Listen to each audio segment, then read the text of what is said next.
ਸਤਿ ਸ਼੍ਰੀ ਅਕਾਲ। ਤੁਸੀਂ ਜੁੜੇ ਹੋਏ ਹੋ ਪੰਜਾਬੀ ਰੇਡੀਓ USA ਦੇ ਨਾਲ ਤੇ ਮੈਂ ਹਾਂ ਪ੍ਰਵੀਨ ਸ਼ਰਮਾ ਲੈ ਕੇ ਹਾਜ਼ਰ ਹਾਂ ਪ੍ਰੋਗਰਾਮ ਖਬਰ ਤੇ ਨਜ਼ਰ। ਖਬਰ ਤੇ ਨਜ਼ਰ ਪ੍ਰੋਗਰਾਮ ਦੇ ਵਿੱਚ ਕਈ ਅਹਿਮ ਖਬਰਾਂ ਤੇ ਕਈ ਖਾਸ ਖਬਰਾਂ ਨੂੰ ਲੈ ਕੇ ਚਰਚਾ ਕਰਨ ਦੇ ਲਈ ਮੇਰੇ ਨਾਲ ਜੁੜ ਚੁੱਕੇ ਨੇ ਪੰਜਾਬ ਤੋਂ ਪੱਤਰਕਾਰ ਦੀਪਕ ਸ਼ਰਮਾ ਚਨਾਰਥਲ ਜੀ। ਉਹਨਾਂ ਦਾ ਸਵਾਗਤ ਕਰਦੇ ਹਾਂ ਪਹਿਲਾਂ ਤੇ ਫੇਰ ਕਰਦੇ ਹਾਂ ਖਬਰਾਂ ਤੇ ਚਰਚਾ। ਸ਼ਰਮਾ ਜੀ, ਸਤਿ ਸ਼੍ਰੀ ਅਕਾਲ ਜੀ, ਸਵਾਗਤ ਹੈ ਜੀ ਪੰਜਾਬੀ ਰੇਡੀਓ USA ਤੇ। ਸਤਿ ਸ਼੍ਰੀ ਅਕਾਲ ਪ੍ਰਵੀਨ ਜੀ, ਸਾਰੇ ਦਰਸ਼ਕਾਂ ਨੂੰ ਸਰੋਤਿਆਂ ਨੂੰ ਮੇਰੀ ਪਿਆਰ ਭਰੀ ਸਤਿ ਸ਼੍ਰੀ ਅਕਾਲ ਜੀ। ਪ੍ਰੋਗਰਾਮ ਦੇ ਵਿੱਚ ਅੱਗੇ ਵਧਣ ਤੋਂ ਪਹਿਲਾਂ ਧੰਨਵਾਦ ਕਰਦੇ ਚੱਲੀਏ ਸਾਡੇ ਸਪਾਂਸਰਸ ਦਾ, ਜਿਹੜੇ ਜ਼ਰੀਆ ਬਣਦੇ ਨੇ ਇਹਨਾਂ ਪ੍ਰੋਗਰਾਮਾਂ ਨੂੰ ਤੁਹਾਡੇ ਤੱਕ ਪਹੁੰਚਾਉਣ ਦੇ ਲਈ। ਖਾਲਸਾ ਇੰਸ਼ੋਰੈਂਸ ਏਜੰਸੀ ਵਾਲੇ ਪਿਛਲੇ ਕਈ ਦਹਾਕਿਆਂ ਤੋਂ ਇੰਸ਼ੋਰੈਂਸ ਦੇ ਵਿੱਚ ਸ਼ਾਨਦਾਰ ਸੇਵਾਵਾਂ ਦੇਣ ਦੇ ਲਈ ਜਾਣੇ ਜਾਂਦੇ ਨੇ। ਕਿਸੇ ਵੀ ਤਰ੍ਹਾਂ ਦੀ ਇੰਸ਼ੋਰੈਂਸ ਦੇ ਲਈ ਤੁਸੀਂ ਇਹਨਾਂ ਦੇ ਨਾਲ 408 272 2500 ਤੇ ਗੱਲ ਕਰ ਸਕਦੇ ਹੋ। ਟਰਕੀਅਨ ਇਮੀਗ੍ਰੇਸ਼ਨ ਲਾ ਫਰਮ ਵਾਲੇ, ਜੇ ਟਰਕੀਅਨ ਇਮੀਗ੍ਰੇਸ਼ਨ ਬਾਬਤ ਤੁਹਾਡਾ ਕੋਈ ਸਵਾਲ ਹੈ, ਕੋਈ ਸਲਾਹ ਕਰਨੀ ਹੈ ਤਾਂ ਅਟਾਰਨੀ ਟਰਕੀਅਨਾਂ ਦੇ ਨਾਲ ਤੁਸੀਂ 415 909 0503 ਤੇ ਗੱਲ ਕਰ ਸਕਦੇ ਹੋ। Gurdeep Singh Birdi Clovis, Satnam Singh Shergill Selma, Jagtar Singh Anandpuri Fremont, Surjit Singh Chahal Yuba City, Gurdeep Singh Gill ਤੇ ਪਰਿਵਾਰ Yuba City, Mandeep Singh, Sarabjit Kaur San Jose, Manjit Singh San Jose, ਅਬੇ ਸੈਕਰਾਮੈਂਟੋ, ਮੀਰੀ ਪੀਰੀ ਸੇਵਾ ਸੁਸਾਇਟੀ ਫਰੈਜ਼ਨੋ ਤੇ ਜੱਸੀ ਗਿੱਲ ਬੇਕਰਸਫੀਲਡ ਤੋਂ। ਇਹਨਾਂ ਸਾਰੇ ਹੀ ਸਪਾਂਸਰਸ ਦਾ ਬਹੁਤ ਬਹੁਤ ਧੰਨਵਾਦ। ਤੇ ਜੇਕਰ ਤੁਸੀਂ ਵੀ ਕਿਸੇ ਪ੍ਰੋਗਰਾਮ ਨੂੰ ਸਪਾਂਸਰ ਕਰਨਾ ਚਾਹੁੰਦੇ ਹੋ ਤਾਂ ਸਟੂਡੀਓ ਦਾ ਨੰਬਰ ਹੈ 408 272 5200। ਸ਼ਰਮਾ ਜੀ, ਖਬਰਾਂ ਦੇ ਵੱਲ ਆਈਏ ਤੇ ਸ਼ੁਰੂਆਤ ਕਰੀਏ ਪੰਜਾਬ ਸਰਕਾਰ ਦੇ ਨਾਲ ਜੁੜੀ ਖਬਰ ਤੋਂ। ਅਸਲੇ ਤੋਂ ਸ਼ੁਰੂਆਤ ਕਰੀਏ। ਕਹਿੰਦੇ ਪੁਰਾਣੇ ਅਸਲਾ ਲਾਇਸੈਂਸ ਰੱਦ ਹੋਣੇ ਹੋਏ ਸ਼ੁਰੂ ਤੇ ਨਵੇਂ ਸਰਕਾਰ ਨੇ ਦੇਣੇ ਕਰਤੇ ਥੋੜੇ ਜਿਹੇ ਔਖੇ। ਬਿਲਕੁਲ ਪ੍ਰਵੀਨ ਜੀ, ਪਿਛਲੇ ਦਿਨੀ ਮੁੱਖ ਮੰਤਰੀ ਜੀ। ਸੋ ਸ਼ਰਮਾ ਜੀ ਦਾ ਜਿਹੜਾ ਸੰਪਰਕ ਹੈ ਸਾਡੇ ਨਾਲ ਟੁੱਟ ਚੁੱਕਿਆ। ਅਸੀਂ ਕੋਸ਼ਿਸ਼ ਕਰਦੇ ਹਾਂ ਕਿ ਉਹਨਾਂ ਦੇ ਨਾਲ ਦੁਬਾਰਾ ਜਿਹੜੀ ਗੱਲਬਾਤ ਕੀਤੀ ਜਾਵੇ, ਉਹਨਾਂ ਦੇ ਨਾਲ ਦੁਬਾਰਾ ਤੋਂ ਜੁੜਿਆ ਜਾਵੇ। ਸੋ ਅੱਜ ਜਿਹੜੀਆਂ ਖਬਰਾਂ ਨੂੰ ਲੈ ਕੇ ਆਪਾਂ ਗੱਲਬਾਤ ਕਰਾਂਗੇ ਉਹਨਾਂ ਦੇ ਵਿੱਚ ਪੁਰਾਣੇ ਅਸਲਾ ਲਾਇਸੈਂਸ ਤੋਂ ਲੈ ਕੇ ਤੇ ਨਵੇਂ ਮਿਲਣੇ ਹੋਏ ਔਖੇ। ਪੰਜਾਬ ਦੇ 15 ਲੱਖ ਕਿਸਾਨਾਂ ਨੂੰ ਮੋਦੀ ਨੇ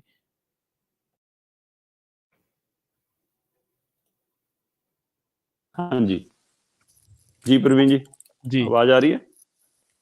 ਜੀ ਬਿਲਕੁਲ। ਹਾਂ ਬਿਲਕੁਲ ਬਿਲਕੁਲ ਪ੍ਰਵੀਨ, ਜਿਵੇਂ ਪੰਜਾਬ ਸਰਕਾਰ ਵੱਲੋਂ ਹੁਕਮ ਜਾਰੀ ਹੋਇਆ ਸੀਗਾ ਕਿ ਅਸੀਂ ਨਵੇਂ ਲਾਇਸੈਂਸ ਰੋਕ ਰਹੇ ਹਾਂ, ਤੇ ਪਰ ਫਿਰ ਉਹ ਤੋਂ ਬਾਅਦ ਆਇਆ ਕਿ ਨਹੀਂ, ਲਾਇਸੈਂਸ ਮਿਲ ਤਾਂ ਸਕਦੇ ਨੇ ਪਰ ਉਹਦਾ ਹੁਣ ਆਧਾਰ ਆਸਾਨ ਨਹੀਂ ਹੋਏਗਾ। ਸੋ ਹੁਣ ਮੈਨੂੰ ਪਤਾ ਲੱਗ ਰਿਹਾ ਕਿ ਪੰਜਾਬ ਸਰਕਾਰ ਨਵੀਂ ਪਾਲਿਸੀ ਲੈ ਕੇ ਆ ਰਹੀ ਹੈ, ਨਵੀਂ ਆਰਮਜ਼, ਮਤਲਬ ਕਿ ਇੱਕ ਨਵਾਂ ਆਰਮੀ ਲਾਇਸੈਂਸ, ਆਰਮਜ਼ ਲਾਇਸੈਂਸ ਲੈਣ ਦੇ ਲਈ ਇੱਕ ਨਵਾਂ ਪਾਲਿਸੀ ਲੈ ਕੇ ਆ ਰਹੀ ਹੈ। ਉਹਦੇ ਵਿੱਚ 4-5 ਪੈਮਾਨੇ ਬਣਾਏ ਗਏ ਨੇ ਕਿ ਉਹਨਾਂ ਚੋਂ ਲੰਘ ਕੇ ਹੀ ਲਾਇਸੈਂਸ ਮਿਲੇਗਾ।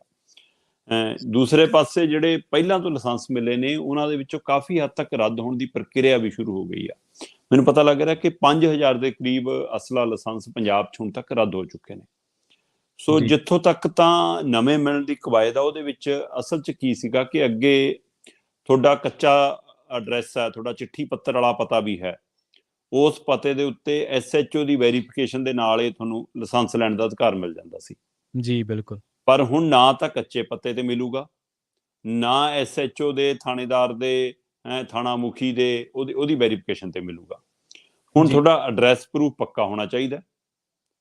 ਫਿਰ ਉਹ ਤੋਂ ਬਾਅਦ ਤੁਹਾਡੇ ਕੋਲ ਇੰਟੈਲੀਜੈਂਸ ਦੀ ਰਿਪੋਰਟ ਹਾਸਲ ਹੋਣੀ ਚਾਹੀਦੀ ਹੈ, ਤੁਸੀਂ ਉਹਨਾਂ ਵੱਲੋਂ ਪਾਸ ਹੋਣੇ ਚਾਹੀਦੇ ਹੋ। ਫਿਰ DC ਔਰ SSP ਆਧਾਰਿਤ ਇੱਕ ਕਮੇਟੀ ਹੈ, ਉਹ ਫਿਰ ਫਾਈਨਲ ਕਰੇਗੀ ਤੁਹਾਡੇ ਐਡਰੈਸ ਨੂੰ ਚੈੱਕ ਕਰਨ ਤੋਂ ਬਾਅਦ, ਤੁਹਾਡੇ ਦਸਤਾਵੇਜ਼ ਨੂੰ ਚੈੱਕ ਕਰਨ ਤੋਂ ਬਾਅਦ, ਤੁਹਾਡੀ ਉਹ ਇੰਟੈਲੀਜੈਂਸ ਦੀ ਰਿਪੋਰਟ ਚੈੱਕ ਕਰਨ ਤੋਂ ਬਾਅਦ ਕਿ ਕੀ ਇਹਨੂੰ ਲਾਇਸੈਂਸ ਮਿਲਣਾ ਚਾਹੀਦਾ ਕਿ ਨਹੀਂ। ਹੁਣ ਜਿਹੜੀ ਇੰਟੈਲੀਜੈਂਸ ਦੀ ਰਿਪੋਰਟ ਹੈ ਉਹ ਜੇਕਰ ਮਤਲਬ ਕਿ ਜੋ ਕਾਗਜ਼ਾਂ 'ਚ ਦੱਸਿਆ ਜਾ ਰਿਹਾ ਕਿ ਇਸ ਆਧਾਰ ਤੇ ਹੋਣੀ ਹੈ, ਜੇਕਰ ਸੱਚਮੁੱਚ ਉਸੇ ਆਧਾਰ ਤੇ ਹੋਈ ਤਾਂ ਬਹੁਤ ਪੈਮਾਨਾ ਸਹੀ ਹੈ। ਉਹਦੇ ਵਿੱਚ ਸਭ ਤੋਂ ਪਹਿਲਾਂ ਤਾਂ ਇਹ ਚੈੱਕ ਕੀਤਾ ਜਾਣਾ ਕਿ ਤੁਹਾਡਾ ਐਡਰੈਸ ਪਤਾ ਸਹੀ ਹੈ। ਫਿਰ ਤੁਹਾਡਾ ਪੁਰਾਣਾ ਰਿਕਾਰਡ, ਤੁਹਾਡਾ ਆਪਣਾ ਜਿਹਨੇ ਲਾਇਸੈਂਸ ਲੈਣਾ, ਜਿਹੜਾ ਇਹ ਕਹਿੰਦਾ ਕਿ ਮੈਨੂੰ ਖਤਰਾ ਹੈ, ਉਹ ਆਪ ਤਾਂ ਨਹੀਂ ਦੂਆਂ ਲਈ ਖਤਰਾ, ਉਹ ਆਪ ਤਾਂ ਨਹੀਂ ਕਲੇਸੀ, ਆਪ ਤਾਂ ਨਹੀਂ ਉਹਦੇ ਤੇ ਰੋਜ਼ ਪੰਗੇ ਰਹਿੰਦੇ, ਲੋਕ ਤਾਂ ਨਹੀਂ ਉਹ ਤੋਂ ਔਖੇ। ਸੋ ਇਹ ਵੀ ਇੱਕ ਜਾਂਚ ਦਾ ਵਿਸ਼ਾ ਉਹ ਤੋਂ ਪਹਿਲਾਂ, ਦੇਣ ਤੋਂ ਪਹਿਲਾਂ, ਕਿ ਕੀ ਉਹਦੇ ਨਾਲ ਰੋਜ਼ ਤਾਂ ਨਹੀਂ ਝਗੜੇ ਹੁੰਦੇ। ਫਿਰ ਦੂਸਰਾ, ਜੇਕਰ ਉਹ ਇਹ ਕਹਿੰਦਾ ਕਿ ਮੇਰੀ ਜਾਨ ਨੂੰ ਖਤਰਾ, ਤਾਂ ਫਿਰ ਇਹ ਵੀ ਚੈੱਕ ਕੀਤਾ ਜਾਂਦਾ ਹੈ ਕਿ ਕਦੇ ਉਹਨੂੰ ਕੋਈ ਧਮਕੀ ਮਿਲੀ ਹੈ, ਕਦੇ ਕਿਸੇ ਨੇ ਉਸਨੂੰ ਧਮਕਾਇਆ, ਕਦੇ ਉਹਨੇ ਇਹੋ ਜਿਹੀ ਸ਼ਿਕਾਇਤ ਥਾਣੇ ਕਚਹਿਰੀ ਕਿਸੇ ਕੋਲ ਕੀਤੀ ਹੈ। ਫਿਰ ਜੇਕਰ ਤੁਸੀਂ ਕਾਰੋਬਾਰੀ ਹੋ, ਤੁਹਾਨੂੰ ਲੱਗਦਾ ਤੁਹਾਡੇ ਪੈਸੇ ਦੀ ਲੁੱਟ ਹੋ ਸਕਦੀ ਹੈ, ਫਿਰ ਤੁਹਾਨੂੰ ਲਾਇਸੈਂਸ ਲੈਣ ਤੋਂ ਪਹਿਲਾਂ ਦੱਸਣਾ ਪੈਣਾ ਕਿ ਤੁਹਾਡਾ ਪੈਸਾ ਕਿੱਥੋਂ ਆਉਂਦਾ ਹੈ, ਕਿਵੇਂ ਆਉਂਦਾ ਹੈ, ਕਿੱਥੇ ਜਾਂਦਾ ਹੈ, ਆਦਾਨ ਪ੍ਰਦਾਨ ਦਾ ਤਰੀਕਾ ਕੀ ਹੈ, ਜਿਹਦੇ ਆਧਾਰ ਤੇ ਤੁਸੀਂ ਲਾਇਸੈਂਸ ਮੰਗਦੇ ਹੋ। ਸੋ 4-5 ਪੱਧਰੀ ਇੰਟੈਲੀਜੈਂਸੀ ਰਿਪੋਰਟ ਹੋਣੀ ਹੈ। ਉਹਨਾਂ ਰਿਪੋਰਟ ਤੋਂ ਬਾਅਦ ਫਿਰ ਡੀਸੀ ਦੀ ਔਰ ਐਸਐਸਪੀ ਦੀ ਜਿਹੜੀ ਕਮੇਟੀ ਹੈ ਉਹਨੇ ਉਸ ਨੂੰ ਮਾਨਤਾ ਦੇਣੀ ਆ, ਤਾਂ ਤੁਸੀਂ ਲਾਇਸੈਂਸ ਲੈਣ ਦੇ ਹੱਕਦਾਰ ਬਣਦੇ ਹੋ। ਜੀ ਫਿਰ ਇਸ ਦੇ ਨਾਲ ਪਹਿਲਾਂ ਤੋਂ ਹੀ ਇਹ ਬੇਸ਼ੱਕ ਨਿਯਮ ਰਿਹਾ ਕਿ ਹਾਂ ਜੀ ਜਿਹੜੀਆਂ ਦੁਕਾਨਾਂ ਨੇ ਵਾਈਪਨ ਵੇਚਣ ਵਾਲੀਆਂ, ਮਤਲਬ ਗੋਲੀ ਸਿੱਕਾ ਵੇਚਣ ਵਾਲੀਆਂ, ਉਹਨਾਂ ਨੂੰ ਪਹਿਲਾਂ ਵੀ ਕਿਹਾ ਜਾਂਦਾ ਕਿ ਤੁਸੀਂ ਹਿਸਾਬ ਕਿਤਾਬ ਰੱਖਣਾ, ਪਰ ਉਹ ਐਂ ਸਿੱਧਾ ਪੱਕਾ ਚੱਲੀ ਜਾਂਦਾ, ਹਿਸਾਬ ਕੋਈ ਪੁੱਛਦਾ ਨਹੀਂਗਾ। ਤੇ ਇਸੇ ਤਰ੍ਹਾਂ ਜਿਹੜੇ ਆਪਣੇ ਲੋਕਾਂ ਨੇ ਲਾਇਸੈਂਸ ਲਏ ਹੁੰਦੇ ਨੇ ਉਹ ਕਦੋਂ ਗੋਲੀਆਂ ਚਲਾ ਲੈਂਦੇ ਨੇ, ਜੀ ਕਰੇ ਕੋਠੇ ਤੇ ਚਲਾ ਲਈ, ਮੋਟਰ ਤੇ ਜਾ ਕੇ ਚਲਾ ਲਈ, ਕਿਤੇ ਤਿਉਹਾਰ ਤੇ ਚਲਾ ਲਈ। ਸੋ ਹੁਣ ਕਹਿੰਦੇ ਐ ਨਹੀਂ ਚੱਲੂਗਾ। ਇੱਕ ਤਾਂ ਉੱਥੋਂ ਕੱਲੀ ਗੋਲੀ ਦਾ ਹਿਸਾਬ, ਕਿਹੜੀ ਗੋਲੀ ਕਿਹਨੂੰ ਦਿੱਤੀ, ਕਿਹੜਾ ਹਥਿਆਰ ਕਿਹਨੂੰ ਵੇਚਿਆ, ਉਹਦਾ ਰਿਕਾਰਡ ਪੂਰਾ ਨੂੰ ਮੇਨਟੇਨ ਰੱਖਣਾ ਪਏਗਾ, ਨਹੀਂ ਉਹਦੀ ਦੁਕਾਨ ਬੰਦ ਹੋਏਗੀ। ਤੇ ਦੂਸਰਾ ਜਿਹਨੇ ਲਿਆ ਉਹਨੂੰ ਪੂਰਾ ਹਿਸਾਬ, ਕਦੇ ਵੀ ਆ ਕੇ ਚੈਕਿੰਗ ਹੋ ਸਕਦੀ ਹੈ, ਕਿਸੇ ਵੀ ਦਿਨ ਚੈਕਿੰਗ ਹੋ ਸਕਦੀ ਹੈ। ਸੋ ਕੁਝ ਪੈਮਾਨੇ ਅਜਿਹੇ ਬਣਾਏ ਨੇ, ਉਸ ਨੂੰ ਲੈ ਕੇ ਜੇਕਰ ਮੈਂ ਮੋਟੀ ਜੀ ਗੱਲ ਕਰਾਂ ਤਾਂ ਉਹਦੇ ਵਿੱਚ 3 ਗੱਲਾਂ ਨੂੰ ਲੈ ਕੇ ਆਧਾਰ ਬਣਾਇਆ ਗਿਆ। ਪਹਿਲੀ ਗੱਲ ਤਾਂ ਕਿ ਇੰਟੈਲੀਜੈਂਸ ਦੀ ਰਿਪੋਰਟ ਹਾਸਲ ਕਰਨੀ ਜ਼ਰੂਰੀ ਹੋਏਗੀ। ਫਿਰ ਉਸ ਤੋਂ ਬਾਅਦ ਡੀਸੀ ਤੇ ਐਸਐਸਪੀ ਦੀ ਕਮੇਟੀ ਤੈਅ ਕਰੇਗੀ ਕਿ ਇਸ ਨੂੰ ਲਾਇਸੈਂਸ ਮਿਲ ਸਕਦਾ ਕਿ ਨਹੀਂ। ਦੂਸਰਾ ਇਹਦੇ ਵਿੱਚ ਜਿਹੜਾ ਸਖਤ ਗੱਲ ਹੈ ਉਹ ਹੈ ਕਿ ਇੱਕ ਗੋਲੀ ਦਾ ਹਿਸਾਬ ਰੱਖਣਾ ਹੋਏਗਾ। ਇਹ ਤੇ ਗਨ ਹਾਊਸ ਨੂੰ ਵੀ ਰਿਕਾਰਡ ਰੱਖਣਾ ਪਏਗਾ, ਤਾਂ ਜਿਹਨੇ ਹਥਿਆਰ ਲਏ ਨੇ ਉਹਨੂੰ ਵੀ ਰਿਕਾਰਡ ਰੱਖਣਾ ਹੋਏਗਾ। ਤੀਸਰਾ ਆਰਮਜ਼ ਲਾਇਸੈਂਸ ਦਾ ਜਿਹੜਾ ਐਪਲੀਕੈਂਟ ਹੈ, ਜਿਹਨੇ ਅਰਜੀ ਦਾਖਲ ਕਰਨੀ ਹੈ, ਉਹਦਾ ਜੇ ਵਪਾਰੀ ਤਬਕਾ ਤਾਂ ਵੀ ਉਹਨੂੰ ਉਹ ਦੱਸਣਾ ਪਏਗਾ ਕਿ ਪੈਸੇ ਦਾ ਕੀ ਲੈਣ ਦੇਣ ਹੈ। ਜੇਕਰ ਉਹ ਆਮ ਜੀਵਨ ਜੀ ਰਿਹਾ, ਕੋਈ ਰਾਜਨੀਤਿਕ ਜੀਵਨ ਜੀ ਰਿਹਾ, ਤਾਂ ਉਸਨੂੰ ਉਹ ਪੱਖ ਦੱਸਣੇ ਪੈਣੇ ਕਿ ਮੈਨੂੰ ਖਤਰਾ ਕਿਉਂ ਹੈ, ਕਿੱਥੋਂ ਹੈ। ਸੋ ਇਸ ਹਵਾਲੇ ਨਾਲ ਕਾਫੀ ਕੁਛ ਤੈਅ ਹੋਇਆ, ਔਰ ਉਹਦੇ ਵਿੱਚ ਖਾਸ ਕਰਕੇ ਹੈ ਕਿ ਹੁਣ ਕੱਚੇ ਐਡਰੈਸਾਂ ਦੇ ਉੱਤੇ ਜਗਾੜੂ ਤਰੀਕੇ ਨਾਲ ਮਤਲਬ ਕਿ ਤੁਹਾਨੂੰ ਲਾਇਸੈਂਸ ਨਹੀਂ ਮਿਲਣਾ। ਸੋ ਇਸ ਨੂੰ ਲੈ ਕੇ ਪੰਜਾਬ ਸਰਕਾਰ ਸਖਤ ਪਾਲਿਸੀ ਲਿਆਉਣ ਦੀ ਤਿਆਰੀ 'ਚ ਹੈ। ਕੀ ਉਹ ਹਕੀਕਤ ਦੇ ਵਿੱਚ ਇਸੇ ਰੂਪ 'ਚ ਅੱਗੇ ਵਧੇਗੀ, ਫਿਰ ਇਹ ਸਹਾਈ ਹੋਏਗੀ ਪੰਜਾਬ ਦੇ ਹਿੱਤ 'ਚ। ਕਿਉਂਕਿ ਜਿਹੜਾ ਤਾਂ ਦੂਆ ਪਹਿਲੂ ਹੈ ਕਿ ਪੰਜਾਬ ਦੇ ਅੰਦਰ ਪ੍ਰਵੀਨ ਜੀ ਇਸ ਮੌਕੇ ਦੇਸ਼ ਭਰ ਦੇ 10% ਹਥਿਆਰ ਨੇ। ਤੁਸੀਂ ਇੱਥੋਂ ਅੰਦਾਜ਼ਾ ਲਾਓ। ਮੈਂ 2 ਪਹਿਲੂਆਂ ਤੋਂ ਦੱਸਦਾ ਕਿ ਪੰਜਾਬ ਦੀ ਆਬਾਦੀ ਹੈ ਜਿਹੜੀ, ਉਹ ਦੇਸ਼ ਦੀ ਆਬਾਦੀ ਦਾ 2% ਹੈ। ਤੇ ਪਰ ਦੇਸ਼ ਦੇ ਵਿੱਚ ਜਿੰਨੇ ਲਾਇਸੈਂਸੀ ਹਥਿਆਰ ਨੇ, ਪੰਜਾਬ 'ਚ ਉਹਦੇ 10% ਹਥਿਆਰ ਪੰਜਾਬ 'ਚ ਨੇ। ਇੱਥੋਂ ਅੰਦਾਜ਼ਾ ਲਾ ਲਓ। ਪੰਜਾਬ 'ਚ 5 ਲੱਖ ਪਰਿਵਾਰਾਂ ਕੋਲੇ 4 ਲੱਖ ਹਥਿਆਰ ਹੈ, ਔਰ ਇਹ ਸਿਰਫ ਲਾਇਸੈਂਸੀ ਹਥਿਆਰ ਹੈ। ਇਹ 'ਚ ਗੈਰ ਲਾਇਸੈਂਸੀ ਔਰ ਪੁਲਿਸ ਦੇ ਹਥਿਆਰ ਸ਼ਾਮਲ ਨਹੀਂ ਹੈਗੇ। 55 ਲੱਖ ਪਰਿਵਾਰਾਂ ਕੋਲ 4 ਲੱਖ ਹਥਿਆਰ ਹੈ ਪੰਜਾਬ ਦੇ ਵਿੱਚ। 3,99,000 ਦੇ ਕਰੀਬ ਹਥਿਆਰ ਨੇ ਪੰਜਾਬ ਦੇ ਵਿੱਚ। ਸੋ ਇੱਕ ਪਹਿਲੂ ਇਹ ਵੱਡਾ ਖੜਾ। ਦੂਸਰੇ ਪਾਸੇ ਤੁਸੀਂ ਇਹ ਦੇਖੋ ਕਿ ਹੁਣ ਤੱਕ ਇਹਨਾਂ ਦੇ ਵਿੱਚੋਂ 5,000 ਲਾਇਸੈਂਸ ਰੱਦ ਹੋ ਗਿਆ। ਕਰੀਬ 4 ਲੱਖ ਦੇ ਵਿੱਚੋਂ 3,99,000 ਦੇ ਵਿੱਚੋਂ 4,850 ਲਾਇਸੈਂਸ ਕੱਲ ਤੱਕ ਦੀ ਰਿਪੋਰਟ ਸੀ ਕਿ ਉਹ ਰੱਦ ਹੋ ਗਏ ਨੇ। ਸੋ 5,000 ਦੇ ਕਰੀਬ ਲਾਇਸੈਂਸ ਰੱਦ ਹੋ ਗਏ। ਦੂਸਰੇ ਪਾਸੇ ਪੰਜਾਬ ਦੀ ਜਿਹੜੀ ਪੁਲਿਸ ਹੈ ਉਹਦੇ ਕੋਲ 1.25 ਲੱਖ ਹਥਿਆਰ ਹੈ। ਠੀਕ ਹੈ। ਤੇ ਪੰਜਾਬ ਦੇ ਲੋਕਾਂ ਕੋਲ ਲਾਇਸੈਂਸੀ ਹਥਿਆਰ 4 ਲੱਖ ਹੈ, 3,99,000 ਜੀ। ਪੰਜਾਬ ਦੀ ਪੁਲਿਸ ਇੱਥੇ ਦੀ ਆਬਾਦੀ ਦੇ ਹਿਸਾਬ ਨਾਲ ਵੱਧ ਗਿਣਤੀ ਦੱਸੀ ਜਾਂਦੀ ਹੈ। ਮਾਹਰ ਕਹਿੰਦੇ ਨੇ ਕਿ ਉਹ 'ਚ ਹੋਰ ਭਰਤੀ ਦੀ ਲੋੜ ਨਹੀਂ। ਵੱਧ ਪੁਲਿਸ ਦਾ ਮਤਲਬ ਤੁਸੀਂ ਮਤਲਬ ਕਿ ਦੇਸ਼ ਸੂਬੇ ਨੂੰ ਐਂ ਦੱਸ ਰਹੇ ਹੋ ਕਿ ਸੂਬਾ ਖਤਰਨਾਕ ਸੂਬਾ ਹੈ, ਪੁਲਿਸ ਨਫਰੀ ਤਾਂ ਹੀ ਵਧਾਉਣੀ ਪੈਂਦੀ ਹੈ। ਸੋ ਪੰਜਾਬ 'ਚ ਪਹਿਲਾਂ ਹੀ ਪਰ ਵਿਅਕਤੀ ਦੇ ਹਿਸਾਬ ਨਾਲ ਜਿਹੜੀ ਔਸਤ ਹੈ ਉਹ ਪੁਲਿਸ ਵੱਧ ਹੈ, ਪਰ ਪੰਜਾਬ ਦੀ ਉਸ ਵੱਧ ਪੁਲਿਸ ਕੋਲ ਵੀ 1.25 ਲੱਖ ਹਥਿਆਰ ਹੈ। ਤੇ ਪੰਜਾਬ ਵਾਸੀਆਂ ਕੋਲ ਲਾਇਸੈਂਸੀ ਹਥਿਆਰ 4 ਲੱਖ ਹੈ। ਉਹ ਤੋਂ ਬਿਨਾਂ ਗੈਰ ਲਾਇਸੈਂਸੀ ਕਿੰਨਾ, ਉਹਦਾ ਕੋਈ ਹਿਸਾਬ ਨਹੀਂ। ਕਿਉਂਕਿ ਦਾਅਵਾ ਕੀਤਾ ਜਾਂਦਾ ਕਿ ਪੰਜਾਬ 'ਚ ਇਸ ਮੌਕੇ 70 ਗੈਂਗਸਟਰ ਗਰੁੱਪ ਚੱਲਦੇ ਨੇ ਜੀ। ਤੇ 70 ਗੈਂਗਸਟਰ ਗਰੁੱਪਾਂ ਦੇ ਨਾਲ 500 ਤੋਂ ਵੱਧ ਸਿੱਧੇ ਰੂਪ 'ਚ ਜੁੜੇ ਹੋਏ ਗੈਂਗਸਟਰ ਨੇ। ਅਸਿੱਧੇ ਰੂਪ ਦੇ ਵਿੱਚ ਉਹਨਾਂ ਟੈਂਪਰੇਰੀ ਕਿਸੇ ਟਾਸਕ ਦੇ ਲਈ ਕੁਝ ਲੋਕ ਜੁੜਦੇ ਹੋਣ ਉਹ ਵੱਖਰਾ, ਜਾਂ ਕਈ ਆਏ ਨਾਲ ਤੇ ਚਲੇ ਗਏ ਉਹ ਗਿਣਤੀ ਵੱਖਰੀ। ਜਿਹੜੇ ਸਿੱਧੇ ਰੂਪ 'ਚ ਇਸੇ ਗੈਂਗਸਟਰ ਗਰੁੱਪਾਂ ਲਈ 24 ਘੰਟੇ ਸਰਵਿਸ ਦਿੰਦੇ ਨੇ ਆਪਣੀ, ਉਹਨਾਂ ਦੀ ਗਿਣਤੀ 500 ਤੋਂ ਜ਼ਿਆਦਾ ਤੇ 70 ਦੇ ਕਰੀਬ ਗਰੁੱਪ ਨੇ। ਸੋ ਇਹ ਉਹ ਗਿਣਤੀ 'ਚ ਨਹੀਂ ਹੈਗੇ। ਇਸ ਲਈ ਵਿੱਚ ਆਪਣੇ ਸ਼ਰਮਾ ਜੀ ਮਾਫ ਕਰਨਾ ਮੈਂ ਤੁਹਾਨੂੰ, ਇਹ ਸ਼ੂਟਰ ਇਕੱਲੇ ਕਿ ਸੂਈਏ ਵਿੱਚ ਜਿਹੜੇ ਇਹਨਾਂ ਨੇ ਰੇਕੀ ਰੁਕੀ ਕਰਨ ਵਾਸਤੇ ਰੱਖੇ ਆ ਬੰਦੇ? ਨਾ, ਮੈਂ ਤਾਂ ਹੀ ਕਹਿ ਰਿਹਾ ਕਿ ਜਿਹੜੇ ਸਿਰਫ ਸ਼ੂਟਰ ਵਾਲਾ ਕੰਮ ਕਰਦੇ ਨੇ, ਗੋਲੀ ਸਿੱਕਾ ਚਲਾਉਣ ਦਾ, ਹਥਿਆਰ ਲਿਆਉਣ ਦਾ, ਦੇਣ ਦਾ, ਇਹ ਉਹਨਾਂ ਦੀ ਗਿਣਤੀ 500 ਦੇ ਕਰੀਬ ਦੱਸੀ ਜਾਂਦੀ ਹੈ। ਮੈਂ ਤਾਂ ਹੀ ਕਿਹਾ ਕਿ ਉਹਨਾਂ 'ਚ ਬਾਕੀ ਜਿਹੜੇ ਉਹਨਾਂ ਨਾਲ ਜੁੜਦੇ ਨੇ ਉਹ ਟੈਂਪਰੇਰੀ ਨੇ, ਜਾਂ ਸਿੱਧੇ ਨੇ, ਜਾਂ ਰੇਕੀ ਕਰਨ ਵਾਲਾ ਗਰੁੱਪ ਹੈ, ਜਾਂ ਬਾਅਦ 'ਚੋਂ ਸਮਾਨ ਸਾਂਭਣ ਵਾਲਾ ਗਰੁੱਪ ਹੈ, ਉਹ ਵੱਖਰੇ ਨੇ। ਸੋ ਆਹ ਰਿਪੋਰਟਾਂ ਜਿਹੜੀਆਂ ਮਤਲਬ ਕਿ ਤੱਥ ਸਾਹਮਣੇ ਆ ਰਹੇ ਨੇ, ਉਸ ਹਵਾਲੇ ਨਾਲ ਮਤਲਬ ਫਿਕਰਮੰਦੀ ਹੈ ਕਿ ਪੰਜਾਬ 'ਚ ਲਾਇਸੈਂਸੀ ਹਥਿਆਰ ਵੀ ਵੱਧ ਨੇ, ਪੰਜਾਬ 'ਚ ਗੈਂਗਸਟਰਵਾਦ ਵੀ ਵੱਧ ਹੈ, ਪੰਜਾਬ 'ਚ ਗਰੁੱਪ ਵੀ ਵੱਧ ਨੇ, ਤੇ ਪੰਜਾਬ 'ਚ ਪੁਲਿਸ ਨਾਲੋਂ ਵੱਧ ਵੀ ਹਥਿਆਰ ਨੇ। ਦੇਸ਼ ਦਾ ਵੀ 10% ਹਥਿਆਰ ਪੰਜਾਬ 'ਚ ਹੈ। ਤੇ ਬੇਸ਼ੱਕ ਹੁਣ 5,000 ਲਾਇਸੈਂਸ ਰੱਦ ਹੋਇਆ, ਪਰ ਨਵੇਂ ਲਾਇਸੈਂਸ ਲੈਣ ਲਈ ਵੀ ਲੰਬੀਆਂ ਲਾਈਨਾਂ ਲੱਗੀਆਂ ਨੇ। ਤੇ ਲੋਕਾਂ ਨੂੰ ਲੱਗਦਾ ਕਿ ਇਹ ਮਤਲਬ ਕਿ ਮਾਹੌਲ ਸੁਖਾਵਾਂ ਨੇ, ਇਸ ਲਈ ਸਾਨੂੰ ਲਾਇਸੈਂਸ ਚਾਹੀਦੇ ਨੇ। ਸੋ ਬੇਸ਼ੱਕ ਉਹਦੇ ਲਈ ਹੁਣ ਸਰਕਾਰ ਪਾਲਿਸੀ ਬਣਾਉਣ ਦੀ ਗੱਲ ਕਰ ਰਹੀ ਹੈ, ਪਰ ਸਰਕਾਰ ਬਣਨ ਤੋਂ ਪਹਿਲਾਂ ਵੀ ਪੰਜਾਬ 'ਚ ਰੇਤ ਪਾਲਿਸੀ ਨਵੀਂ ਬਣਨ ਦੀ ਗੱਲ ਸੀ, ਸ਼ਰਾਬ ਪਾਲਿਸੀ ਨਵੀਂ ਬਣਨ ਦੀ ਗੱਲ ਸੀ। ਉਹ ਪਾਲਿਸੀਆਂ ਅਜੇ ਨਹੀਂ ਬਣੀਆਂ। ਹੁਣ ਕੀ ਇਹ ਆਮ ਪਾਲਿਸੀ ਬਣੂਗੀ ਜਾਂ ਹਲੇ ਫਾਈਲਾਂ 'ਚ ਹੀ ਗੇੜੇ ਕੱਢਦੀ ਰਹੂਗੀ, ਇਹ ਦੇਖਣ ਵਾਲੀ ਗੱਲ ਹੈ। ਜੀ ਬਿਲਕੁਲ ਬਿਲकुल। ਅਗਲੀ ਖਬਰ ਦੇ ਵੱਲ ਵਧੀਏ ਸ਼ਰਮਾ ਜੀ, ਤੇ ਗੱਲ ਕਰੀਏ ਕਿਸਾਨੀ ਦੀ। ਪਰ ਅੱਜ ਵਾਲੀ ਖਬਰ ਕਿਸਾਨਾਂ ਨੂੰ ਝਟਕਾ ਦੇਊਗੀ। ਥੋੜੇ ਨਹੀਂ, ਕੋਈ 5 ਲੱਖ ਨਹੀਂ, 7 ਲੱਖ ਨਹੀਂ, 10 ਨਹੀਂ, 12, ਪੰਜਾਬ ਦੇ 15 ਲੱਖ, ਖਬਰ ਕਹਿ ਰਹੀ ਹੈ ਪੰਜਾਬ ਦੇ 15 ਲੱਖ ਕਿਸਾਨਾਂ ਨੂੰ ਮੋਦੀ ਨੇ 6000 ਵਾਲੀ ਸਕੀਮ ਦੇ ਵਿੱਚੋਂ ਬਾਹਰ ਕੱਢ ਦਿੱਤਾ ਜੀ। ਪ੍ਰਵੀਨ ਜੀ, ਜਦੋਂ ਆਧਾਰ ਨਾਲ ਜੋੜਿਆ ਜਾ ਰਿਹਾ ਸੀਗਾ ਮਤਲਬ ਕਿਸਾਨੀ ਖਾਤਿਆਂ ਨੂੰ, ਜਾਂ ਫਰਦਾਂ ਮੰਗੀਆਂ ਜਾ ਰਹੀਆਂ ਸੀਗੀਆਂ, ਉਹਦੇ ਨਾਲ ਜੋੜਿਆ ਜਾ ਰਿਹਾ ਸੀਗਾ, ਤਦ ਉਸ ਸਮੇਂ ਵੀ ਕੁਝ ਕਿਸਾਨ ਜਥੇਬੰਦੀਆਂ ਨੇ ਇਸ ਗੱਲ ਨੂੰ ਲੈ ਕੇ ਚਿੰਤਾ ਪ੍ਰਗਟਾਈ ਸੀ ਕਿ ਹੁਣ ਭਾਈ ਤੁਹਾਨੂੰ ਕਿਸਾਨ ਵੀ ਨਹੀਂ ਮੰਨਣਾ ਸਰਕਾਰਾਂ ਨੇ। ਜੀ ਤੇ ਉਹ ਪਹਿਲੂ ਹੁਣ ਸਾਹਮਣੇ ਆਉਣ ਲੱਗੇ ਨੇ, ਕਿਉਂਕਿ ਜਦੋਂ ਆ ਜਿਹੜਾ ਫਾਰਮੂਲਾ ਹੈ ਉਹਦੇ ਵਿੱਚ ਸਿੱਧਾ ਇਹ ਹੈ ਕਿ ਪ੍ਰਵੀਨ ਜੀ, ਆਪਣੇ ਪੰਜਾਬ ਦੇ ਅੰਦਰ ਅਜੇ ਵੀ 60-70% ਪਰਿਵਾਰ ਉਹ ਨੇ ਜਿਨ੍ਹਾਂ ਦੇ ਅੰਦਰ ਜ਼ਮੀਨਾਂ ਦੀ ਵੰਡ ਨਹੀਂ ਹੋਈ ਜੀ। ਜ਼ਮੀਨ ਅਜੇ ਵੀ ਦਾਦਿਆਂ ਦੇ ਨਾਂ ਤੇ ਬੋਲਦੀ ਆ, ਹੈਗੀ ਹੈ ਜ਼ਮੀਨ ਅਜੇ ਵੀ ਬਜ਼ੁਰਗਾਂ ਦੇ ਨਾਂ ਤੇ ਬੋਲਦੀ ਆ। ਅੱਗੇ ਉਹਨਾਂ ਦੇ 4 ਮੁੰਡੇ ਹੋ ਗਏ, 4 ਮੁੰਡਿਆਂ ਦੇ ਅੱਗੇ 2-2 ਨਿਆਣੇ ਹੋ ਗਏ। ਸੋ ਉਹ ਜ਼ਮੀਨ ਐ ਵੰਡੀ ਗਈ, ਪਰ ਚੱਲੀ ਜਾਂਦੀ ਆ ਇੱਕੋ ਨਾਂ ਤੇ ਅਜੇ ਵੀ। ਸੋ ਆਪਣਾ ਹਿੱਸਾ ਵੰਡ ਕੇ ਉੱਥੇ ਖੇਤੀ ਕਰੀ ਜਾਂਦੇ ਨੇ। ਹੁਣ ਉਸ ਹਿਸਾਬ ਨਾਲ ਜਿਹੜਾ ਜਿੰਨੀ ਖੇਤੀ ਕਰ ਰਿਹਾ ਸੀ, ਉਹਦੇ ਹਿਸਾਬ ਨਾਲ ਉਹ ਉਸ ਤੇ ਦੱਸਦਾ ਸੀ ਕਿ ਭਾਈ ਮੈਂ 3 ਏਕੜ 'ਚ ਖੇਤੀ ਕਰਦਾ, ਮੈਂ 2 ਏਕੜ 'ਚ ਖੇਤੀ ਕਰਦਾ। ਉਹਦੇ ਹਿਸਾਬ ਨਾਲ ਉਹਨਾਂ ਦੇ ਖਾਤਿਆਂ 'ਚ, ਚਾਹੇ ਉਹ ਸਰਕਾਰ ਦੀਆਂ ਯੋਜਨਾਵਾਂ ਦਾ ਹਿੱਸਾ ਆਉਂਦਾ, ਚਾਹੇ ਉਹ ਸਬਸਿਡੀਆਂ ਆਉਂਦੀਆਂ ਨੇ, ਚਾਹੇ ਨਰਿੰਦਰ ਮੋਦੀ ਵਾਲੀ ਯੋਜਨਾ ਕਿ ਸਾਲ 'ਚ 3 ਵਾਰ 2-2000 ਦੇ ਕੇ 6000 ਰੁਪਇਆ ਦੇਣਾ। ਸੋ ਇਹ ਤਾਂ ਸਿਰਫ ਇੱਕ ਯਾਦ ਕਰਾਉਣ ਲਈ ਆ। ਮਤਲਬ 2000 ਨਾਲ ਭਲਾ ਨਹੀਂ ਹੋਣ ਲੱਗਿਆ ਕਿਸਾਨਾਂ ਦੀਆਂ ਜਿੰਨੀਆਂ ਦਿੱਕਤਾਂ ਨੇ, ਜਿੰਨੀਆਂ ਉਹਨਾਂ ਦੀਆਂ ਮੁਸ਼ਕਲਾਂ ਨੇ। ਸੋ ਪਰ ਇੱਕ ਦੱਸਣ ਲਈ ਆ ਕਿ ਲਓ ਜੀ, ਅਸੀਂ ਤੁਹਾਨੂੰ ਇਹ ਸਹਾਇਤਾ ਵੀ ਦਿੰਦੇ ਹਾਂ। ਸੋ ਉਹ ਉਦਾਂ ਉਹਨਾਂ ਨੂੰ ਸਹਾਇਤਾ ਮਿਲਦੀ ਸੀ। ਹੁਣ ਜਦੋਂ ਇਹ ਪਹਿਲੂ ਆਇਆ ਕਿ ਨਹੀਂ, ਇਹਨੂੰ ਆਧਾਰ ਨਾਲ ਜੋੜੋ, ਆਧਾਰ ਨਾਲ ਜੋੜਨ ਦਾ ਜਿਹੜਾ ਪੈਮਾਨਾ ਹੈ ਸਰਕਾਰ ਦਾ, ਉਹ ਪੈਮਾਨਾ ਪ੍ਰਵੀਨ ਜੀ ਇਸ ਹਵਾਲੇ ਤੋਂ ਦਰੁਸਤ ਹੈ ਕਿ ਜੇਕਰ ਤੁਸੀਂ ਕਿਸੇ ਸਾਬਕਾ ਮੰਤਰੀ ਰਹੇ ਹੋ, ਸਾਬਕਾ MLA ਰਹੇ ਹੋ, ਕਿਸੇ ਸੰਵਿਧਾਨਕ ਅਹੁਦੇ ਤੇ ਰਹੇ ਹੋ, ਜਾਂ ਪੰਚ ਸਰਪੰਚ ਰਹੇ ਹੋ, ਤਾਂ ਤੁਸੀਂ ਇਹ ਯੋਜਨਾ ਦਾ ਲਾਭ ਨਹੀਂ ਲੈ ਸਕਦੇ। ਠੀਕ ਹੈ। ਜਾਂ ਤੁਸੀਂ ਕਿਸੇ ਸਰਕਾਰੀ ਵੱਡੇ A ਗ੍ਰੇਡ ਅਹੁਦਿਆਂ ਤੇ ਰਹੇ ਹੋ ਤੇ ਤੁਸੀਂ ਉਹਦੇ ਨਾਲ ਕੋਈ ਚੰਗੀ ਨੌਕਰੀ ਕਰ ਰਹੇ ਹੋ, ਜਾਂ ਤੁਸੀਂ ਮੰਨ ਲਓ ਪੈਨਸ਼ਨ ਤੁਹਾਨੂੰ 10,000 ਤੋਂ ਵੱਧ ਮਿਲਦੀ ਆ, ਫਿਰ ਤੁਸੀਂ ਯੋਜਨਾ ਦਾ ਲਾਭ ਨਹੀਂ ਲੈ ਸਕਦੇ। ਪਰ ਹੁਣ ਜਿਹੜਾ ਆਧਾਰ ਲਿੰਕ ਵਾਲਾ ਪਹਿਲੂ ਆਇਆ, ਉੱਥੇ ਆਧਾਰ ਤੁਹਾਡਾ ਖਾਰਜ ਹੋ ਜਾਂਦਾ, ਤੁਹਾਡੇ ਨਾਂ ਤੇ ਜ਼ਮੀਨ ਹੀ ਨਹੀਂ ਬੋਲਦੀ। ਤੇ ਉਹ ਰਿਕਾਰਡ ਹੁਣ ਚੌਥਾ ਫਿਲਟਰ ਲਾਇਆ, ਡਿਜੀਟਲ ਫਿਲਟਰ ਲਾਏ ਜਾ ਰਹੇ ਨੇ ਸਰਕਾਰ ਵੱਲੋਂ ਆਧਾਰ ਲਿੰਕ ਤੋਂ ਬਾਅਦ। ਤੇ ਜਦੋਂ ਚੌਥਾ ਫਿਲਟਰ ਲਾਇਆ ਤਾਂ ਦੇਸ਼ ਭਰ ਦੇ ਵਿੱਚ ਮਤਲਬ ਕਿ ਪੰਜਾਬ ਦੀ ਗਿਣਤੀ ਜਿਹੜੀ ਆਈ, ਉਹ 15 ਲੱਖ ਕਿਸਾਨਾਂ ਦੀ ਛੁੱਟੀ ਹੋ ਗਈ। ਇਹਦੇ ਵਿੱਚੋਂ ਲੋ ਮੈਂ ਅੰਕੜੇ ਤੁਹਾਡੇ ਸਾਹਮਣੇ ਰੱਖਦਾ ਕਿ 6 ਮਹੀਨਿਆਂ 'ਚ 1.86 ਕਰੋੜ ਰੁਪਏ, 1.86 ਕਰੋੜ ਕਿਸਾਨ ਘੱਟ ਹੋ ਗਏ।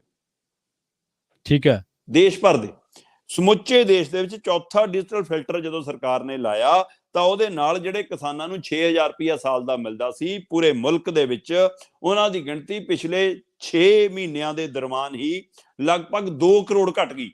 1 ਕਰੋੜ 86 ਲੱਖ ਕਿਸਾਨਾਂ ਦੀ ਕਮੀ ਆਈ ਆ। ਜਿਹੜੀ 11ਵੀਂ ਕਿਸ਼ਤ ਹੁਣ ਇਸ ਯੋਜਨਾ ਤਹਿਤ ਮਿਲੀ ਆ, ਉਹਦਾ ਲਾਭ 10 ਕਰੋੜ 45 ਲੱਖ ਮਤਲਬ ਕਿ ਕਿਸਾਨਾਂ ਨੂੰ ਮਿਲਿਆ। ਠੀਕ ਹੈ। ਤੇ ਜਿਹੜਾ ਮਤਲਬ ਕਿ ਉਹ ਤੋਂ ਅੱਗੇ ਆ ਕੇ 12ਵੀਂ ਕਿਸ਼ਤ ਮਿਲੀ, ਉਹਦੇ ਵਿੱਚ 8 ਕਰੋੜ 58 ਲੱਖ ਮਤਲਬ ਕਿ ਇਹਦੇ ਵਿੱਚ ਬਾਹਰ ਹੋ ਗਏ।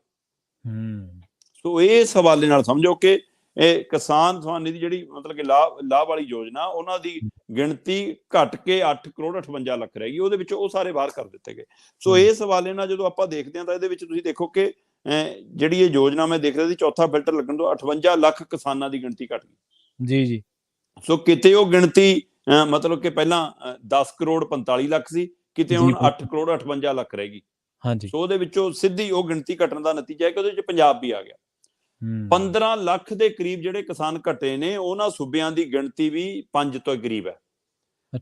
ਜਿਵੇਂ ਆਪਾਂ ਪੰਜਾਬ ਦੀ ਗੱਲ ਕਰੀਏ, ਪੰਜਾਬ ਦੇ 14 ਲੱਖ 88 ਹਜ਼ਾਰ ਤੋਂ ਵੱਧ ਕਿਸਾਨ ਇਸ ਯੋਜਨਾ ਤੋਂ ਬਾਹਰ ਹੋ ਗਏ। 14 ਲੱਖ 88 ਹਜ਼ਾਰ 760 ਕਿਸਾਨਾਂ ਨੂੰ ਇਸ ਯੋਜਨਾ ਤੋਂ ਬਾਹਰ ਕਰ ਦਿੱਤਾ ਗਿਆ। ਲਗਭਗ 15 ਲੱਖ ਕਿਸਾਨ ਹੁਣ ਇਸ ਯੋਜਨਾ ਤੋਂ ਪੰਜਾਬ ਦੇ ਬਾਹਰ ਨੇ। ਇਸੇ ਤਰ੍ਹਾਂ ਕੇਰਲਾ ਦੇ ਵੀ 14.5 ਲੱਖ ਤੋਂ ਵੱਧ ਬਾਹਰ ਹੋ ਗਏ। ਰਾਜਸਥਾਨ ਦੇ ਵੀ 14,29,000 ਤੋਂ ਵੱਧ ਕਿਸਾਨ ਬਾਹਰ ਹੋ ਗਏ, ਉੜੀਸਾ ਦੇ ਵੀ 11 ਲੱਖ ਤੋਂ ਵੱਧ ਕਿਸਾਨ ਬਾਹਰ ਹੋ ਗਏ, ਮਹਾਰਾਸ਼ਟਰ ਦੇ ਵੀ 11 ਲੱਖ ਦੇ ਕਰੀਬ ਕਿਸਾਨ ਇਸ ਯੋਜਨਾ ਤੋਂ ਬਾਹਰ ਹੋ ਗਏ। ਇਸੇ ਤਰ੍ਹਾਂ ਤਾਮਿਲਨਾਡੂ ਦੇ 10 ਲੱਖ ਦੇ ਕਰੀਬ 9,85,000, ਇਸੇ ਤਰ੍ਹਾਂ ਝਾਰਖੰਡ ਦੇ 9,38,000, ਇਸੇ ਤਰ੍ਹਾਂ ਗੁਜਰਾਤ ਦੇ 7 ਲੱਖ ਦੇ ਕਰੀਬ ਕਿਸਾਨ, ਇਸੇ ਤਰ੍ਹਾਂ ਛੱਤੀਸਗੜ੍ਹ ਦੇ 6,65,000 ਦੇ ਕਰੀਬ, ਇਸੇ ਤਰ੍ਹਾਂ ਜੰਮੂ ਕਸ਼ਮੀਰ ਦੇ 6.5 ਲੱਖ ਦੇ ਕਰੀਬ ਕਿਸਾਨ। ਸੋ ਇਹ ਸਾਰੇ ਹੁਣ ਇਹ ਗੁਜਰਾਤ 'ਚ ਵੋਟਾਂ ਵੀ ਪੈ ਲਈਆਂ, ਹਿਮਾਚਲ 'ਚ ਵੋਟਾਂ ਵੀ ਪੈ ਲਈਆਂ, ਉਹ ਤੋਂ ਬਾਅਦ ਇਹ ਲਿਸਟ ਬਾਹਰ ਆ ਰਹੀ ਹੈ। ਸੋ ਇਹ ਯੋਜਨਾ ਸਮਝਣ ਦੀ ਲੋੜ ਹੈ ਕਿ ਪੰਜਾਬ ਦੇ 14,88,760 ਕਿਸਾਨਾਂ ਨੂੰ ਇਸ ਯੋਜਨਾ 'ਚੋਂ ਬਾਹਰ ਕੀਤਾ ਗਿਆ, ਜਿਹਦਾ ਪੈਮਾਨਾ ਆਪਾਂ ਜਿਵੇਂ ਗੱਲ ਕਰ ਰਹੇ ਹਾਂ ਕਿ ਉਹਦੇ ਵਿੱਚ ਜਿਹੜੇ ਤੁਸੀਂ ਸੰਵਿਧਾਨਕ ਕਿਸੇ ਅਹੁਦੇ ਤੇ ਹੋ ਤਾਂ ਤੁਸੀਂ ਇਹ ਯੋਜਨਾ ਦਾ ਲਾਭ ਨਹੀਂ ਲੈ ਸਕਦੇ। ਜੇਕਰ ਤੁਸੀਂ ਮੌਜੂਦਾ ਜਾਂ ਸਾਬਕਾ MLA ਹੋ, ਮੰਤਰੀ ਹੋ, MP ਹੋ, ਮੇਅਰ ਹੋ, ਪੰਚਾਇਤ ਮੈਂਬਰ ਹੋ, ਤੁਸੀਂ ਫਿਰ ਯੋਜਨਾ ਦਾ ਲਾਭ ਨਹੀਂ ਲੈ ਸਕਦੇ। ਜੇਕਰ ਤੁਸੀਂ ਕੇਂਦਰ ਜਾਂ ਸੂਬੇ ਸਰਕਾਰ ਦੇ ਮੌਜੂਦਾ ਕਿਸੇ ਅਹੁਦੇ ਤੇ ਰਹੇ ਹੋ ਜਾਂ ਮੰਨ ਲਓ ਤੁਸੀਂ ਛੁੱਟੀ ਤੇ ਹੋ ਪਰ ਕਰਮਚਾਰੀ ਹੋ ਕੇਂਦਰ ਜਾਂ ਸੂਬਾ ਸਰਕਾਰ ਦੇ ਸਿੱਧੇ ਸਰਕਾਰੀ, ਤਾਂ ਤੁਸੀਂ ਇਹ ਯੋਜਨਾ ਦਾ ਲਾਭ ਨਹੀਂ ਲੈ ਸਕਦੇ। ਇਸੇ ਤਰ੍ਹਾਂ ਜੇਕਰ ਤੁਸੀਂ ਮਤਲਬ ਕਿ 10,000 ਤੋਂ ਵੱਧ ਪੈਨਸ਼ਨ ਧਾਰਕ ਹੋ ਤਾਂ ਵੀ ਤੁਸੀਂ ਇਸ ਯੋਜਨਾ ਦਾ ਲਾਭ ਨਹੀਂ ਲੈ ਸਕਦੇ। ਸੋ ਹੁਣ ਆਪਣੇ ਜਿਹੜੇ ਕਿਸਾਨ ਪਰਿਵਾਰਾਂ ਦੇ ਨਾਂ ਤੇ ਜ਼ਮੀਨ ਬੋਲਦੀ ਆ, ਮੰਨ ਲਓ ਸਰਕਾਰੀ ਨੌਕਰੀ ਕਰਦੇ ਨੇ ਜੀ, ਤਾਂ ਉਹ ਯੋਜਨਾ ਤੋਂ ਬਾਹਰ ਹੋ ਗਏ।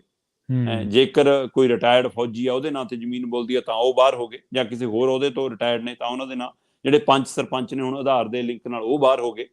ਸੋ ਫਿਰ ਉਹ ਤੋਂ ਬਾਅਦ ਸਭ ਤੋਂ ਵੱਡਾ ਖੱਪਾ ਜਿਹੜਾ ਪੈ ਰਿਹਾ ਉਹ ਇਸ ਕਾਰਨ ਪੈ ਰਿਹਾ ਕਿ ਜ਼ਮੀਨਾਂ ਹੀ ਉਹਨਾਂ ਦੇ ਨਾਂ ਤੇ ਨਹੀਂ ਬੋਲਦੀਆਂ, ਪਰ ਉਹ ਕਰ ਰਹੇ ਨੇ ਖੇਤੀ ਉਹੀ।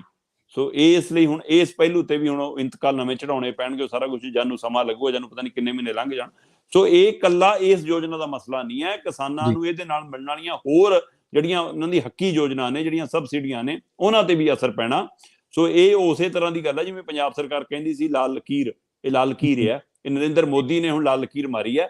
ਸੋ ਨਰਿੰਦਰ ਮੋਦੀ ਨੇ ਇਹ ਚੌਥਾ ਡਿਜੀਟਲ ਫਿਲਟਰ ਲਵਾ ਕੇ ਆਧਾਰ ਕਾਰਡ ਨਾਲ ਲਿੰਕ ਕਰਾ ਕੇ ਜਿਹੜਾ ਇਹ ਖੇਡ ਰਚਿਆ, ਉਹਦੇ ਨਾਲ ਆਮ ਕਿਸਾਨ ਵੀ ਪ੍ਰਭਾਵਿਤ ਹੋ ਗਏ ਤੇ ਪੰਜਾਬ ਦੇ 15 ਲੱਖ ਕਿਸਾਨ ਇਸ ਯੋਜਨਾ ਚੋਂ ਬਾਹਰ ਹੋ ਗਏ, ਜਿਨ੍ਹਾਂ ਨੂੰ ਸਾਲਾਨਾ 6,000 ਰੁਪਇਆ ਮਤਲਬ ਕਿ ਸਾਲ ਦਾ 6,000 ਰੁਪਇਆ ਮਿਲਦਾ। ਜੀ ਜੀ ਜੀ ਬਿਲਕੁਲ ਬਿਲਕੁਲ ਸ਼ਰਮਾ ਜੀ, ਚੋਣਾਂ ਹੋਣ ਤੋਂ ਪਹਿਲਾਂ ਹੋਰ ਲੋਲੀਪੌਪ ਤੇ ਜਦੋਂ ਹੋ ਗਈਆਂ ਫਿਰ ਹੋਰ। ਇਹ ਜਦੋਂ ਚੋਣਾਂ ਤੋਂ ਪਹਿਲਾਂ ਇਹ ਕਿਸ਼ਤਾਂ ਪਾਉਂਦੇ ਆ ਨਾ ਉਹ 2-2 ਹਜ਼ਾਰ ਵਾਲੀਆਂ, ਉਹ ਇੱਕ ਤਰੀਕੇ ਨਾਲ ਰਿਸ਼ਵਤ ਹੀ ਹੈ। ਪ੍ਰਵੀਨ ਜੀ, ਪੰਜਾਬ ਦੇ ਸਿਰਫ 17 ਲੱਖ ਕਿਸਾਨਾਂ ਨੂੰ ਇਹ ਲਾਭ ਮਿਲਦਾ ਸੀ ਜੀ ਜੀ, ਤੇ ਉਹਦੇ ਵਿੱਚੋਂ ਹੁਣ ਜੇ 15 ਲੱਖ ਦੇ ਕਰੀਬ ਬਾਹਰ ਹੋ ਗਏ ਤਾਂ 2 ਲੱਖ ਕਿਸਾਨਾਂ ਨੂੰ ਮਿਲਣਾ। ਬਿਲਕੁਲ 2 ਲੱਖ। ਤੇ ਹੁਣ ਹਿਸਾਬ ਲਾ ਲਓ, ਮਤਲਬ ਕੀ ਇਹ ਅੰਦੋਲਨ ਦੀ ਪੀੜ ਹੈ, ਉਹਦਾ ਨਤੀਜਾ ਤਾਂ ਨਹੀਂ। ਜੀ ਜੀ ਬਿਲਕੁਲ। ਸ਼ਰਮਾ ਜੀ, ਤੁਸੀਂ ਵੀ ਸਾਹਿਤ ਦੇ ਨਾਲ ਕਾਫੀ ਜੁੜੇ ਹੋਏ ਹੋ। ਬਾਬਾ ਨਜ਼ਮੀ ਦੀ ਇੱਕ ਕਵਿਤਾ ਦੀ ਲਾਈਨ ਆ, ਸਤਰ ਹੈ, ਕਈ ਵਾਰੀ ਅਜਿਹਾ ਕੰਮ ਵੀ ਕਰਦਾ ਏ ਇਨਸਾਨ ਕਿ ਮੂੰਹ ਲੁਕਾਉਣਾ ਔਖਾ ਹੋ ਜਾਂਦਾ ਏ ਡੰਗਰ ਹੁੰਦਾ।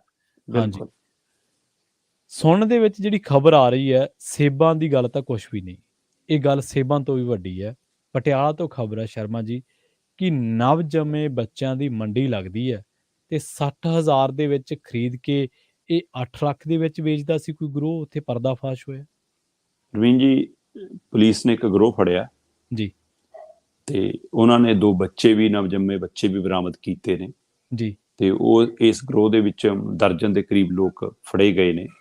ਉਹਨਾਂ ਕੋਲੋਂ 2 ਗੱਡੀਆਂ, ਇੱਕ ਐਂਬੂਲੈਂਸ, ਤੇ ਐਂਬੂਲੈਂਸ ਉਹਨਾਂ ਨੇ ਇਨੋਵਾ ਨੂੰ ਬਣਾਇਆ ਹੋਇਆ ਸੀ, ਜਿਹਨੂੰ ਉਹ ਇਹ ਬੱਚੇ ਵੇਚਣ ਦੇ ਗਰੋਹ ਵਜੋਂ ਵਰਤਦੇ ਸੀਗੇ, ਉਸ ਤੇ ਹਥਿਆਰ ਵਜੋਂ ਵਰਤਦੇ ਸੀਗੇ। ਮਤਲਬ ਪੀੜਦਾਇਕ ਖਬਰ ਇਹ ਹੈ ਕਿ ਇਹ ਵੀ ਗਰੀਬੀ ਦਾ ਮਜ਼ਾਕ ਉਡਾਉਣ ਵਰਗੀ ਖਬਰ ਹੈ। ਬਕਾਇਦਾ ਇਹਦੇ ਵਿੱਚ ਮੁੱਖ ਤੌਰ ਤੇ ਔਰਤਾਂ ਨੂੰ ਸ਼ਾਮਲ ਕੀਤਾ ਗਿਆ ਇਸ ਗਰੋਹ ਦੇ ਵਿੱਚ। ਜੀ ਜੀ, ਤੇ ਆਸ਼ਾ ਵਰਕਰਾਂ ਤੋਂ ਡਾਟਾ ਲਿਆ ਜਾਂਦਾ ਸੀ, ਆਸ਼ਾ ਵਰਕਰਾਂ ਤੋਂ ਸੰਪਰਕ ਸਾਧਿਆ ਜਾਂਦਾ ਸੀ ਕਿ ਕਿਹੜੇ ਪਿੰਡ 'ਚ ਕਿਹਦੇ ਭਾਈ ਨਿਆਣਾ ਜੰਮਿਆ। ਫਿਰ ਉਸ ਪਰਿਵਾਰ ਦੀ ਮਾਲੀ ਸਥਿਤੀ ਨੂੰ ਵਾਚਿਆ ਜਾਂਦਾ ਸੀ, ਪਤਾ ਲਗਾਇਆ ਜਾਂਦਾ ਸੀ, ਸਾਰਾ ਕੁਛ ਉਹਦਾ ਰਿਕਾਰਡ ਇਕੱਠਾ ਕੀਤਾ ਜਾਂਦਾ ਸੀ ਕਿ ਉਹਦੀ ਮਾਲੀ ਸਥਿਤੀ ਕਹੀ ਜੀ ਆ, ਪਹਿਲਾਂ ਕਿੰਨੇ ਜਵਾਕ ਨੇ, ਜਿਹਦੇ ਘਰੇ ਪਹਿਲਾਂ ਤੋਂ ਵੀ 2 ਜਵਾਕ ਹੈਗੇ ਨੇ ਉਹਦੇ ਘਰੇ ਫਿਰ ਇਹ ਜ਼ੋਰ ਪਾ ਦਿੰਦੇ ਸੀ ਜਾ ਕੇ ਕਿ ਭਾਈ ਤੈਂ ਤੀਆ ਨਿਆਣਾ ਕੀ ਕਰਨਾ, ਤੂੰ 2 ਨਿਆਣਿਆਂ ਨੂੰ ਚੰਗੀ ਤਰ੍ਹਾਂ ਪੜ੍ਹਾ ਲੈ, ਤੂੰ ਤਾਂ ਔਖੀ ਹੈ, ਤੇਰੇ ਤਾਂ ਛੱਤ ਵੀ ਚੰਗਾ ਨਹੀਂ, ਰਸੋਈ ਵੀ ਪੱਕੀ ਨਹੀਂ, ਤੇਰੇ ਤਾਂ ਦਾਣੇ ਵੀ ਨਹੀਂ ਢੋਲ 'ਚ ਹੈਗੇ, ਲੈ ਤੇ ਤੁਹਾਨੂੰ ਵਧੀਆ ਜੇ ਤੁਹਾਨੂੰ ਲੱਖ ਰੁਪਈਆ ਮਿਲ ਜੂਗਾ, ਤੁਹਾਨੂੰ ਹੋਰ ਕੀ ਚਾਹੀਦਾ, ਆ ਤੁਹਾਡਾ ਨਿਆਣਾ ਮੈਂ 70-80 ਹਜ਼ਾਰ 'ਚ ਬਕਵਾ ਦੂੰਗੀ।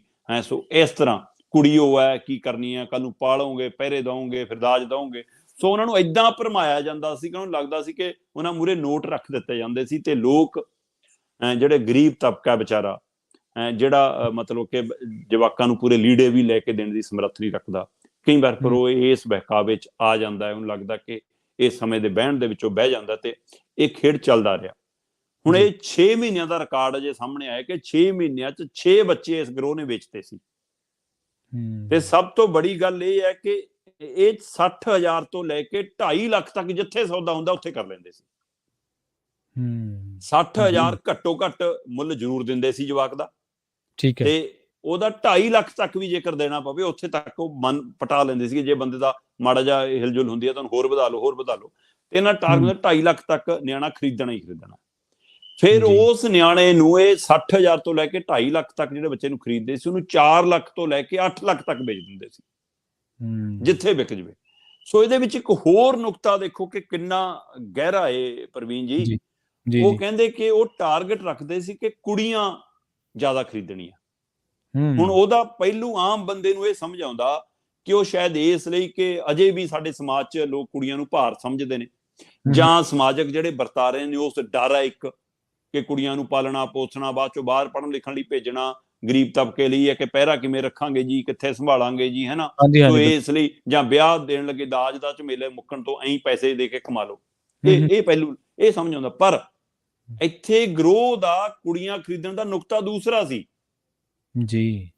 ਉਹ ਕਹਿੰਦੇ ਕਿ ਜਦੋਂ ਅਸੀਂ ਜਿਹੜੇ ਪਰਿਵਾਰ ਨੂੰ ਨਿਆਣਾ ਵੇਚਦੇ ਆ ਨਾ, ਹਾਂਜੀ, ਤਾਂ ਉਹ ਰਿਕਾਰਡ ਸਾਡੇ ਕੋਲ ਇੱਕ ਪਿਆ ਕਿ ਜੇਕਰ ਤਾਂ ਕੁੜੀ ਵੇਚੀ ਆ ਤੇ ਕੁੜੀ ਨੂੰ ਬੜੀ ਹੋਣ ਤੋਂ ਬਾਅਦ ਜਦੋਂ ਇਹ ਪਤਾ ਲੱਗ ਜਾਂਦਾ ਕਿ ਮੈਨੂੰ ਅਡਾਪਟ ਕੀਤਾ, ਹਾਂਜੀ, ਉਹ ਤਾਂ ਵੀ ਉਹਨਾਂ ਦੀ ਸੇਵਾ ਸੰਭਾਲ ਆਪਣੇ ਮਾਂ-ਬਾਪ ਵਜੋਂ ਹੀ ਕਰਦੀ ਆ, ਉਹਨਾਂ ਨਾਲ ਮਨ ਮੁਟਾਵ ਨਹੀਂ ਕਰਦੀ, ਠੀਕ ਹੈ। ਪਰ ਜੇਕਰ ਮੁੰਡਾ ਵੇਚਿਆ ਤੇ ਮੁੰਡੇ ਨੂੰ ਬੜੇ ਹੋ ਕੇ ਪਤਾ ਲੱਗਦਾ ਤਾਂ ਉਹ ਜਾਂ ਤਾਂ ਲੜਨ ਲੱਗ ਜਾਂਦਾ ਜਾਂ ਉਹਨਾਂ ਨੂੰ ਛੱਡ ਕੇ ਚਲਾ ਜਾਂਦਾ। ਉਹ ਅੱਛਾ, ਜੀ ਜੀ। ਤੇ ਇਸ ਲਈ ਕਹਿੰਦੇ ਕਿ ਉਹਨਾਂ ਦਾ ਟਾਰਗੇਟ ਹੈ ਕਿ ਕੁੜੀ ਹੀ ਜ਼ਿਆਦਾ ਖਰੀਦੀਆਂ ਜਾਣ। 6 ਮਹੀਨਿਆਂ 'ਚ 6 ਜਵਾਕਾਂ ਦੇ ਸੌਦੇ ਹੋਏ ਨੇ, ਉਹ 'ਚੋਂ 4 ਕੁੜੀਆਂ ਦੇ ਹੋਏ ਨੇ, 2 ਮੁੰਡਿਆਂ ਦੇ ਹੋਏ ਨੇ। ਔਰ ਇਸ ਗਰੋਹ ਦੇ ਵਿੱਚ ਅੱਜ ਇੱਕ ਉਹ ਜਨਾਨੀ ਵੀ ਕੰਮ ਕਰ ਰਹੀ ਸੀ ਜਿਹਨੇ ਆਪਣਾ ਜਵਾਕ ਇਸੇ ਗਰੋਹ ਨੂੰ 2.5 ਲੱਖ 'ਚ ਵੇਚਿਆ ਸੀ। ਉਹ ਅੱਛਾ, ਉਹ ਆਪ ਪਹਿਲਾਂ ਆਪਣਾ ਨਿਆਣਾ ਵੇਚਦਾ, ਫਿਰ ਉਸੇ ਨੂੰ ਇਹ ਉਵੇਂ ਹੀ ਹੈ ਜਿਵੇਂ ਨਸ਼ੇ ਵਾਲੀ ਆਪਾਂ ਕਹਿੰਦੇ ਹੁੰਦੇ ਆ ਕਿ ਪਹਿਲਾਂ ਨਸ਼ਾ ਮੁਫਤ 'ਚ ਖਾਣ ਲਾਉਂਦੇ ਨੇ, ਫਿਰ ਉਹਨੂੰ ਕਹਿੰਦੇ ਨੇ ਹੋਰ ਗਾ ਕੇ ਲੱਭ ਲਿਆ। ਹੁਣ ਉਸ ਨੂੰ ਲਾਲਚ ਦੇਤਾ ਕਿ ਲੈ ਤੂੰ ਆਪਣੇ ਨਿਆਣੇ ਦਾ 2.5 ਲੱਖ ਕਮਾ ਤੇ ਤੂੰ ਹੋਰਾਂ ਦੇ ਬਕਵਾ, ਤੈਨੂੰ ਉਹਦੇ ਵਿੱਚੋਂ ਕਮਿਸ਼ਨ ਦਵਾਂਗੇ। ਤੇ ਉਹ ਪੱਕੀ ਇਹਨਾਂ ਦੇ ਗਰੋਹ 'ਚ ਸ਼ਾਮਲ ਹੋ ਗਈ, ਇਹਨਾਂ ਦੀ ਐਂਬੂਲੈਂਸ 'ਚ ਰੋਜ਼ ਸਵਾਰ ਹੋਣ ਲੱਗ ਗਈ ਜੀ। ਪਟਿਆਲੇ ਦੀ ਉਹ ਬੈਲਟ ਜਿਹੜਾ ਗਰੀਬ ਤਬਕਾ ਹੈ, ਜਿਹੜਾ ਘੱਗਰ ਦੇ ਨੇੜੇ ਤੇੜੇ, ਪਟਿਆਲਾ ਸਮਾਣਾ ਖੇਤਰ ਦੇ ਨੇੜੇ ਤੇੜੇ, ਉਹ ਏਰੀਏ ਨੂੰ ਇਹ ਟਾਰਗੇਟ ਕੀਤਾ ਜਾਂਦਾ ਹੈ। ਗਰੀਬ ਝੁੱਗੀ ਚੌਂਪੜੀ ਵਾਲੇ, ਗਰੀਬ ਕੱਚੇ ਘਰਾਂ ਵਾਲੇ, ਪਿਛੜੇ ਪਰਿਵਾਰ, ਆਰਥਿਕ ਕਮਜ਼ੋਰ ਪਰਿਵਾਰ, ਦਲਿਤ ਪਰਿਵਾਰ, ਇਹਨਾਂ ਪਰਿਵਾਰਾਂ ਨੂੰ ਟਾਰਗੇਟ ਕੀਤਾ ਜਾਂਦਾ ਔਰ ਆਸ਼ਾ ਵਰਕਰਾਂ ਰਾਹੀਂ ਪਤਾ ਲਵਾਇਆ ਜਾਂਦਾ ਤੇ ਫਿਰ ਉਹਦੇ ਰਾਹੀਂ ਇਹ ਸੌਦਾ ਹੁੰਦਾ। ਹੁਣ ਪੁਲਿਸ ਦਾ ਦਾਅਵਾ ਹੈ ਕਿ ਅਸੀਂ ਇਹ ਗਰੋਹ ਫੜ ਲਿਆ, ਪਰ ਇਹ ਇੱਕ ਗਰੋਹ ਦੇ ਕਾਰੇ ਨਹੀਂ ਗੇ, ਪੰਜਾਬ 'ਚ ਲਗਾਤਾਰ ਕਾਰੇ। ਤੁਸੀਂ ਦੇਖੋ ਹਸਪਤਾਲ 'ਚੋਂ ਬੱਚੇ ਚੱਕਣ ਦੀਆਂ ਖਬਰਾਂ ਸਾਹਮਣੇ ਆਉਂਦੀਆਂ, ਦਰਬਾਰ ਸਾਹਿਬ 'ਚੋਂ, ਧਾਰਮਿਕ ਸਥਾਨਾਂ 'ਚੋਂ, ਬੱਸ ਅੱਡਿਆਂ, ਰੇਲਵੇ ਸਟੇਸ਼ਨਾਂ ਤੋਂ ਬੱਚੇ ਗਾਇਬ ਕਰਨ ਦੀਆਂ ਬਾਰ-ਬਾਰ। ਸੱਚਖੰਡ ਦਰਬਾਰ ਸਾਹਿਬ ਦੇ ਅੰਦਰ ਬਾਰ-ਬਾਰ ਅਨਾਉਂਸਮੈਂਟ ਹੁੰਦੀ ਹੈ ਕਿ ਭਾਈ ਆਪਣੇ ਜਵਾਕ ਦਾ ਹੱਥ ਨਾ ਛੱਡਿਓ, ਆਪਣੇ ਬੱਚੇ ਨੂੰ ਇਕੱਲਾ ਨਾ ਛੱਡਿਓ, ਭਾਈ ਧਿਆਨ ਰੱਖਿਓ। ਇਸੇ ਤਰ੍ਹਾਂ ਬੱਸ ਅੱਡੇ, ਰੇਲਵੇ ਸਟੇਸ਼ਨਾਂ ਤੇ ਹਸਪਤਾਲਾਂ ਦੀਆਂ ਵੀਡੀਓ ਰੋਜ਼ ਸਾਹਮਣੇ ਆ ਜਾਂਦੀਆਂ। ਸੋ ਇਸ ਲਈ ਇਹ ਚੋਰੀ ਦੀਆਂ ਬਾਤਾਂ, ਮਤਲਬ ਗਰੋਹ ਲਗਾਤਾਰ ਕੰਮ ਕਰ ਰਹੇ ਨੇ। ਪੰਜਾਬ, ਇਹ ਪਟਿਆਲਾ ਤਾਂ ਇੱਕ ਉਦਾਹਰਨ ਹੈ, ਪੰਜਾਬ ਦੇ ਅੰਦਰ ਬੱਚਿਆਂ ਦੀਆਂ ਮੰਡੀਆਂ ਚੱਲ ਰਹੀਆਂ ਨੇ, ਉਹਨਾਂ ਸਾਰਿਆਂ ਨੂੰ ਨੱਥ ਪਾਉਣ ਦੀ ਲੋੜ ਹੈ ਪ੍ਰਵੀਨ ਜੀ। ਜੀ ਬਿਲਕੁਲ ਜੀ, ਇਹ ਗੈਰ ਇਨਸਾਨੀਅਤ ਦਾ ਕਾਰਾ ਹੈ, ਇਹ ਅਣਮਨੁੱਖੀ ਜਿਹਨੂੰ ਆਪਾਂ ਕਹਿ ਸਕਦੇ ਹਾਂ ਉਹ ਹੈ। ਬਿਲਕੁਲ ਠੱਲ ਪਾਉਣ ਦੀ ਲੋੜ ਹੈ। ਬਿਲਕੁਲ, ਤੁਸੀਂ ਵੀ ਜਿਹੜੇ ਸੁਣ ਰਹੇ ਹੋ, ਦੇਖ ਰਹੇ ਹੋ, ਆਪਣੇ ਬੱਚਿਆਂ ਦਾ ਖਿਆਲ ਰੱਖਿਆ ਕਰੋ, ਖਾਸ ਤੌਰ ਤੇ ਜਦੋਂ ਤੁਸੀਂ ਜਨਤਕ ਥਾਵਾਂ ਤੇ ਹੁੰਦੇ ਹੋ। ਅਗਲੀ ਖਬਰ ਦੇ ਵੱਲ ਵਧੀਏ ਸ਼ਰਮਾ ਜੀ, ਤੇ ਗੱਲ ਕਰੀਏ ਲੀਡਰਾਂ ਦੀ, ਪੰਜਾਬ ਦਿਆਂ ਦੀ। ਗੁਜਰਾਤ ਦੇ ਵਿੱਚੋਂ ਵਿਚਾਰੇ ਮਸਾਂ ਥੱਕ ਟੁੱਟ ਕੇ ਪੰਜਾਬ ਆ ਕੇ ਬੈਠੇ ਸੀ, ਕਹਿੰਦੇ ਸੋਚਦੇ ਹੋਣੇ 10 ਦਿਨ ਆਰਾਮ ਕਰ ਲਾਂਗੇ। ਸਿਆਸਤ ਤੇ ਆਰਾਮ ਕਿੱਥੇ, ਕਿਉਂਕਿ ਪੈਸਾ ਜਿਹੜੇ ਢੰਗ ਨਾਲ ਬਣਦਾ ਉਹ ਬੰਦੇ ਨੂੰ ਟਿਕਣ ਹੀ ਨਹੀਂ ਦਿੰਦਾ, ਵੈਸੇ ਵੀ ਨਹੀਂ ਟਿਕਣ ਦਿੰਦਾ, ਤੇ ਜਦੋਂ ਜਿਵੇਂ ਬਣਾਉਣਾ ਪੈਂਦਾ ਤੁਹਾਨੂੰ ਪਤਾ ਹੱਡ ਭੰਨਵੀਂ ਮਿਹਨਤ ਕਰਨੀ ਪੈਂਦੀ, ਵੈਸੇ ਵੀ ਨਹੀਂ ਟਿਕਿਆ ਜਾਂਦਾ, ਦੋਨੇ ਚੀਜ਼ਾਂ ਹੀ। ਪਰ ਹੁਣ ਖਬਰ ਇਹ ਆ ਰਹੀ ਹੈ ਸ਼ਰਮਾ ਜੀ ਵੀ ਕੇਜਰੀਵਾਲ ਵੱਲੋਂ ਤਾਂ ਪੰਜਾਬ ਦੇ ਲੀਡਰਾਂ ਨੂੰ ਗੁਜਰਾਤ ਪਹੁੰਚਣ ਦੇ ਹੁਕਮ ਹੋ ਗਏ, ਜਿਵੇਂ ਐਗਜ਼ਿਟ ਪੋਲ ਆਇਆ, ਮੈਂ ਵਿੱਚ ਐਗਜ਼ਿਟ ਪੋਲਾਂ ਦਾ ਜ਼ਿਕਰ ਕਰਦਿਆਂ, ਤੇ ਦੂਜੇ ਪਾਸੇ ਕਾਂਗਰਸੀਆਂ ਨੂੰ ਇਸ਼ਾਰਾ ਹੋ ਗਿਆ ਵੀ ਹੁਣ ਪਹਾੜਾਂ ਵੱਲ ਨੂੰ ਹੋ ਤੁਰੋ। ਪ੍ਰਵੀਨ ਜੀ, ਐਗਜ਼ਿਟ ਪੋਲ ਦੇ ਵਿੱਚ ਤਾਂ ਆਮ ਆਦਮੀ ਪਾਰਟੀ ਕਿਤੇ ਲੱਭਦੀ ਨਹੀਂ ਗਈ ਗੁਜਰਾਤ ਦੇ ਵਿੱਚ। ਜੀ ਜੀ, ਮਤਲਬ ਵੱਧ ਤੋਂ ਵੱਧ 11 ਸੀਟਾਂ ਦਿੰਦੀਆਂ ਦਿਖਾਈ ਦਿੱਤੀਆਂ ਉਹਨਾਂ ਨੂੰ। ਪਰ ਜਿਵੇਂ ਉੱਥੇ ਲਿਖ ਕੇ ਦੇ ਕੇ ਆਏ ਨੇ ਕੇਜਰੀਵਾਲ, ਤੇ ਕੇਜਰੀਵਾਲ ਕਹਿੰਦੇ ਰਹਿੰਦੇ ਨੇ ਕਿ ਮੇਰਾ ਲਾਇਆ ਹੋਇਆ ਇਹ ਮਤਲਬ ਕਿ ਜੋਤਿਸ਼ ਕਦੇ ਖਾਲੀ ਨਹੀਂ ਜਾਂਦਾ, ਤੇ ਉਹ ਤਾਂ ਉੱਥੇ ਲਿਖ ਕੇ ਦੇ ਆਏ ਨੇ ਕਿ ਹਾਂ ਅਸੀਂ ਸੱਤਾ ਚਾਹ ਰਹੇ ਹਾਂ। ਪਰ ਮਤਲਬ ਕਿ ਐਗਜ਼ਿਟ ਪੋਲ ਬਿਲਕੁਲ ਦਿਖਾ ਰਹੇ ਨੇ ਕਿ ਉਹ ਤਾਂ 30 ਨੰਬਰ ਤੇ ਵੀ ਸ਼ਾਇਦ ਮਸਾਂ ਆਉਣ। ਸੋ ਜੀ ਇਸ ਹਵਾਲੇ ਨਾਲ ਮਤਲਬ ਕਿ ਸਾਰੇ ਪੰਜਾਬ ਦੇ ਲੀਡਰਾਂ ਨੂੰ ਸੀਗਾ ਕਿ ਚਲੋ ਹੁਣ ਤੁਸੀਂ ਜਿਵੇਂ ਕਿਹਾ ਆਰਾਮ ਕਰੀਏ, ਕਿਉਂਕਿ 5 ਤਰੀਕ ਨੂੰ ਦੂਏ ਗੇੜ ਦੀਆਂ ਵੋਟਾਂ ਸੀ ਤੇ 3 ਨੂੰ ਚੋਣ ਪ੍ਰਚਾਰ ਖਤਮ ਕਰਕੇ ਸ਼ਾਮ ਨੂੰ 5 ਵਜੇ ਤੋਂ ਬਾਅਦ ਤੁਸੀਂ ਉਹ ਹਲਕਾ ਛੱਡਣਾ ਹੁੰਦਾ ਬਾਹਰਲਿਆਂ ਨੇ। ਹਾਂਜੀ ਤੇ ਉਹ ਇਸ ਲਈ 4 ਤਰੀਕ ਨੂੰ ਸਵੇਰੇ ਆਪੋ ਆਪਣੇ ਟਿਕਾਣਿਆਂ ਤੇ, ਕੋਈ ਚੰਡੀਗੜ੍ਹ ਉਤਰ ਗਿਆ, ਕੋਈ ਦਿੱਲੀ ਉਤਰ ਗਿਆ, ਕੋਈ ਕਿਤੇ ਪਹਾੜਾਂ ਨੂੰ ਚਲਾ ਗਿਆ, ਕਿਤੇ ਗੈਸਟ ਹਾਊਸ ਨੂੰ ਚਲਾ ਗਿਆ, ਸਾਰੇ 2-2 ਦਿਨਾਂ ਲਈ ਆਰਾਮ ਕਰਨ ਚਲੇ ਗਏ। ਤੇ ਆਰਾਮ ਕਰਨ ਤੋਂ ਬਾਅਦ ਮਤਲਬ ਕਿ ਕੱਲ ਹੀ ਲਗਭਗ ਸਾਰੇ ਸਹੀ ਰੂਪ ਚ ਪੰਜਾਬ ਚ ਨਜ਼ਰ ਆਉਣ ਲੱਗੇ ਸੀ ਜੀ ਤੇ ਪਤਾ ਲੱਗਿਆ ਕਿ ਕੱਲ ਦੇਰ ਰਾਤ ਦਿੱਲੀ ਤੋਂ ਫੇਰ ਫੋਨ ਖੜਕੇ, ਖਾਸ ਕਰਕੇ ਪ੍ਰਵੀਨ ਜੀ ਉਹਨਾਂ ਸਾਰੇ ਲੀਡਰਾਂ ਨੂੰ ਫੋਨ ਆਏ ਜਿਹੜੇ ਗੁਜਰਾਤ ਦੇ ਹਲਕਾ ਇੰਚਾਰਜ ਲਾਏ ਗਏ ਸੀ। ਠੀਕ ਹੈ। ਹਰ ਹਲਕੇ ਦੇ ਲਈ ਜਿਹਨੂੰ ਇੰਚਾਰਜ ਬਣਾਇਆ ਸੀ ਉਹਨਾਂ ਨੂੰ ਕੱਲ ਫੋਨ ਆਇਆ ਕਿ ਅਗਲੇ 24 ਘੰਟਿਆਂ 'ਚ ਤੁਸੀਂ ਗੁਜਰਾਤ ਚਾਹੀਦੇ ਹੋ, ਅਗਲੇ 24 ਘੰਟਿਆਂ 'ਚ ਤੁਸੀਂ ਆਪਣੇ ਹਲਕੇ 'ਚ ਚਾਹੀਦੇ ਹੋ। ਠੀਕ ਹੈ। ਤੇ ਸਾਰੇ ਹੈਰਾਨ ਪਰੇਸ਼ਾਨ ਕਿ ਹੁਣ ਕੀ ਕਰਨਾ ਜੀ। ਉਹ ਕਹਿੰਦੇ ਭਾਈ ਗਿਣਤੀ ਹੋਣੀ ਆ ਤੇ ਜਿੱਦਾਂ ਹੀ ਆਪਣਾ ਉਮੀਦਵਾਰ ਜਿੱਤਣਾ ਚੱਕ ਕੇ ਦਿੱਲੀ ਲਿਆਉਣਾ ਉਹਨੂੰ। ਠੀਕ ਹੈ। ਅੱਛਾ ਹਾਂ, ਇਹ ਉਹਨਾਂ ਦੀ ਡਿਊਟੀ ਲਾਈ ਆ ਤੇ ਕੇਜਰੀਵਾਲ ਹੋਰਾਂ ਨੂੰ ਅਜੇ ਵੀ ਉਮੀਦ ਆ ਕਿ ਅਸੀਂ ਉੱਥੇ ਵੱਡੇ ਮਾਰਜਨ ਨਾਲ ਜਿੱਤਾਂਗੇ।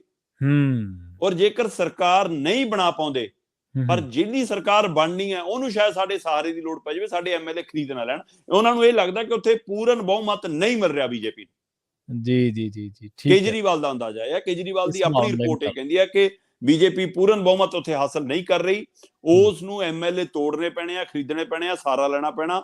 ਇਸ ਲਈ ਕੇਜਰੀਵਾਲ ਨਹੀਂ ਚਾਹੁੰਦੇ ਕਿ ਮੇਰਾ ਕੋਈ ਐਮਐਲਏ ਸੌਦਾ ਕਰੇ, ਜੇ ਸੌਦਾ ਕਰੇ ਤਾਂ ਕੇਜਰੀਵਾਲ ਕਰੇ।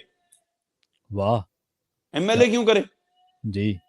ਸੋ ਇਸ ਲਈ ਉਹ ਸਾਰੇ ਐਮਐਲਏ ਨੂੰ ਆਪਣੇ ਕੰਟਰੋਲ 'ਚ ਰੱਖਣ ਦੇ ਲਈ, ਤੇ ਮੈਨੂੰ ਪਤਾ ਲੱਗ ਰਿਹਾ ਕੱਲ ਦੇ ਲੱਗੇ ਪਏ ਨੇ ਐਮਐਲਏ ਪੰਜਾਬ ਦੇ ਕੁਝ 1-2 ਮੰਤਰੀ ਕਿ ਟਿਕਟਾਂ ਨਹੀਂ ਬੁੱਕ ਹੋ ਰਹੀਆਂ ਬਾਈ। ਕੋਈ ਕਹਿੰਦਾ ਦਿੱਲੀ ਤੋਂ ਕਰਾ ਦੇ, ਮੈਂ ਦਿੱਲੀ ਗੱਡੀ ਲੈ ਕੇ ਪਹੁੰਚਦਾ। ਕਿਸੇ ਨੇ ਆਪਣੀ ਗੱਡੀ ਜਦੇ ਹੱਕ ਲਈ, ਕੋਈ ਕਹਿੰਦਾ ਯਾਰ ਮੈਨੂੰ ਵੀ ਨਾਲ ਲੈ ਜਾ, ਮੈਂ ਤੇਰੇ ਵਾਲੀ ਚੱਲਦਾ। ਸੋ ਕੱਲ ਦਾ ਹੱਲਾ ਲੱਲਾ ਮੱਚੀ ਪਈ ਆ। ਸਾਰੀ ਰਾਤ ਝੋਲੇ ਬੈਗ ਟੈਚੀ ਪੈਕ ਕਰਕੇ ਭੱਜ ਲਏ ਗੁਜਰਾਤ ਨੂੰ। ਤੇ ਅੱਜ ਜਦੋਂ ਆਪਾਂ ਖਬਰ ਕਰ ਰਹੇ ਹਾਂ ਤਾਂ ਕਈ ਅੱਧੇ ਰਾਹ 'ਚ ਨੇ ਤੇ ਕਈ ਗੁਜਰਾਤ ਉਤਰਨ ਵਾਲੇ ਨੇ, ਪਹੁੰਚਣ ਵਾਲੇ ਨੇ।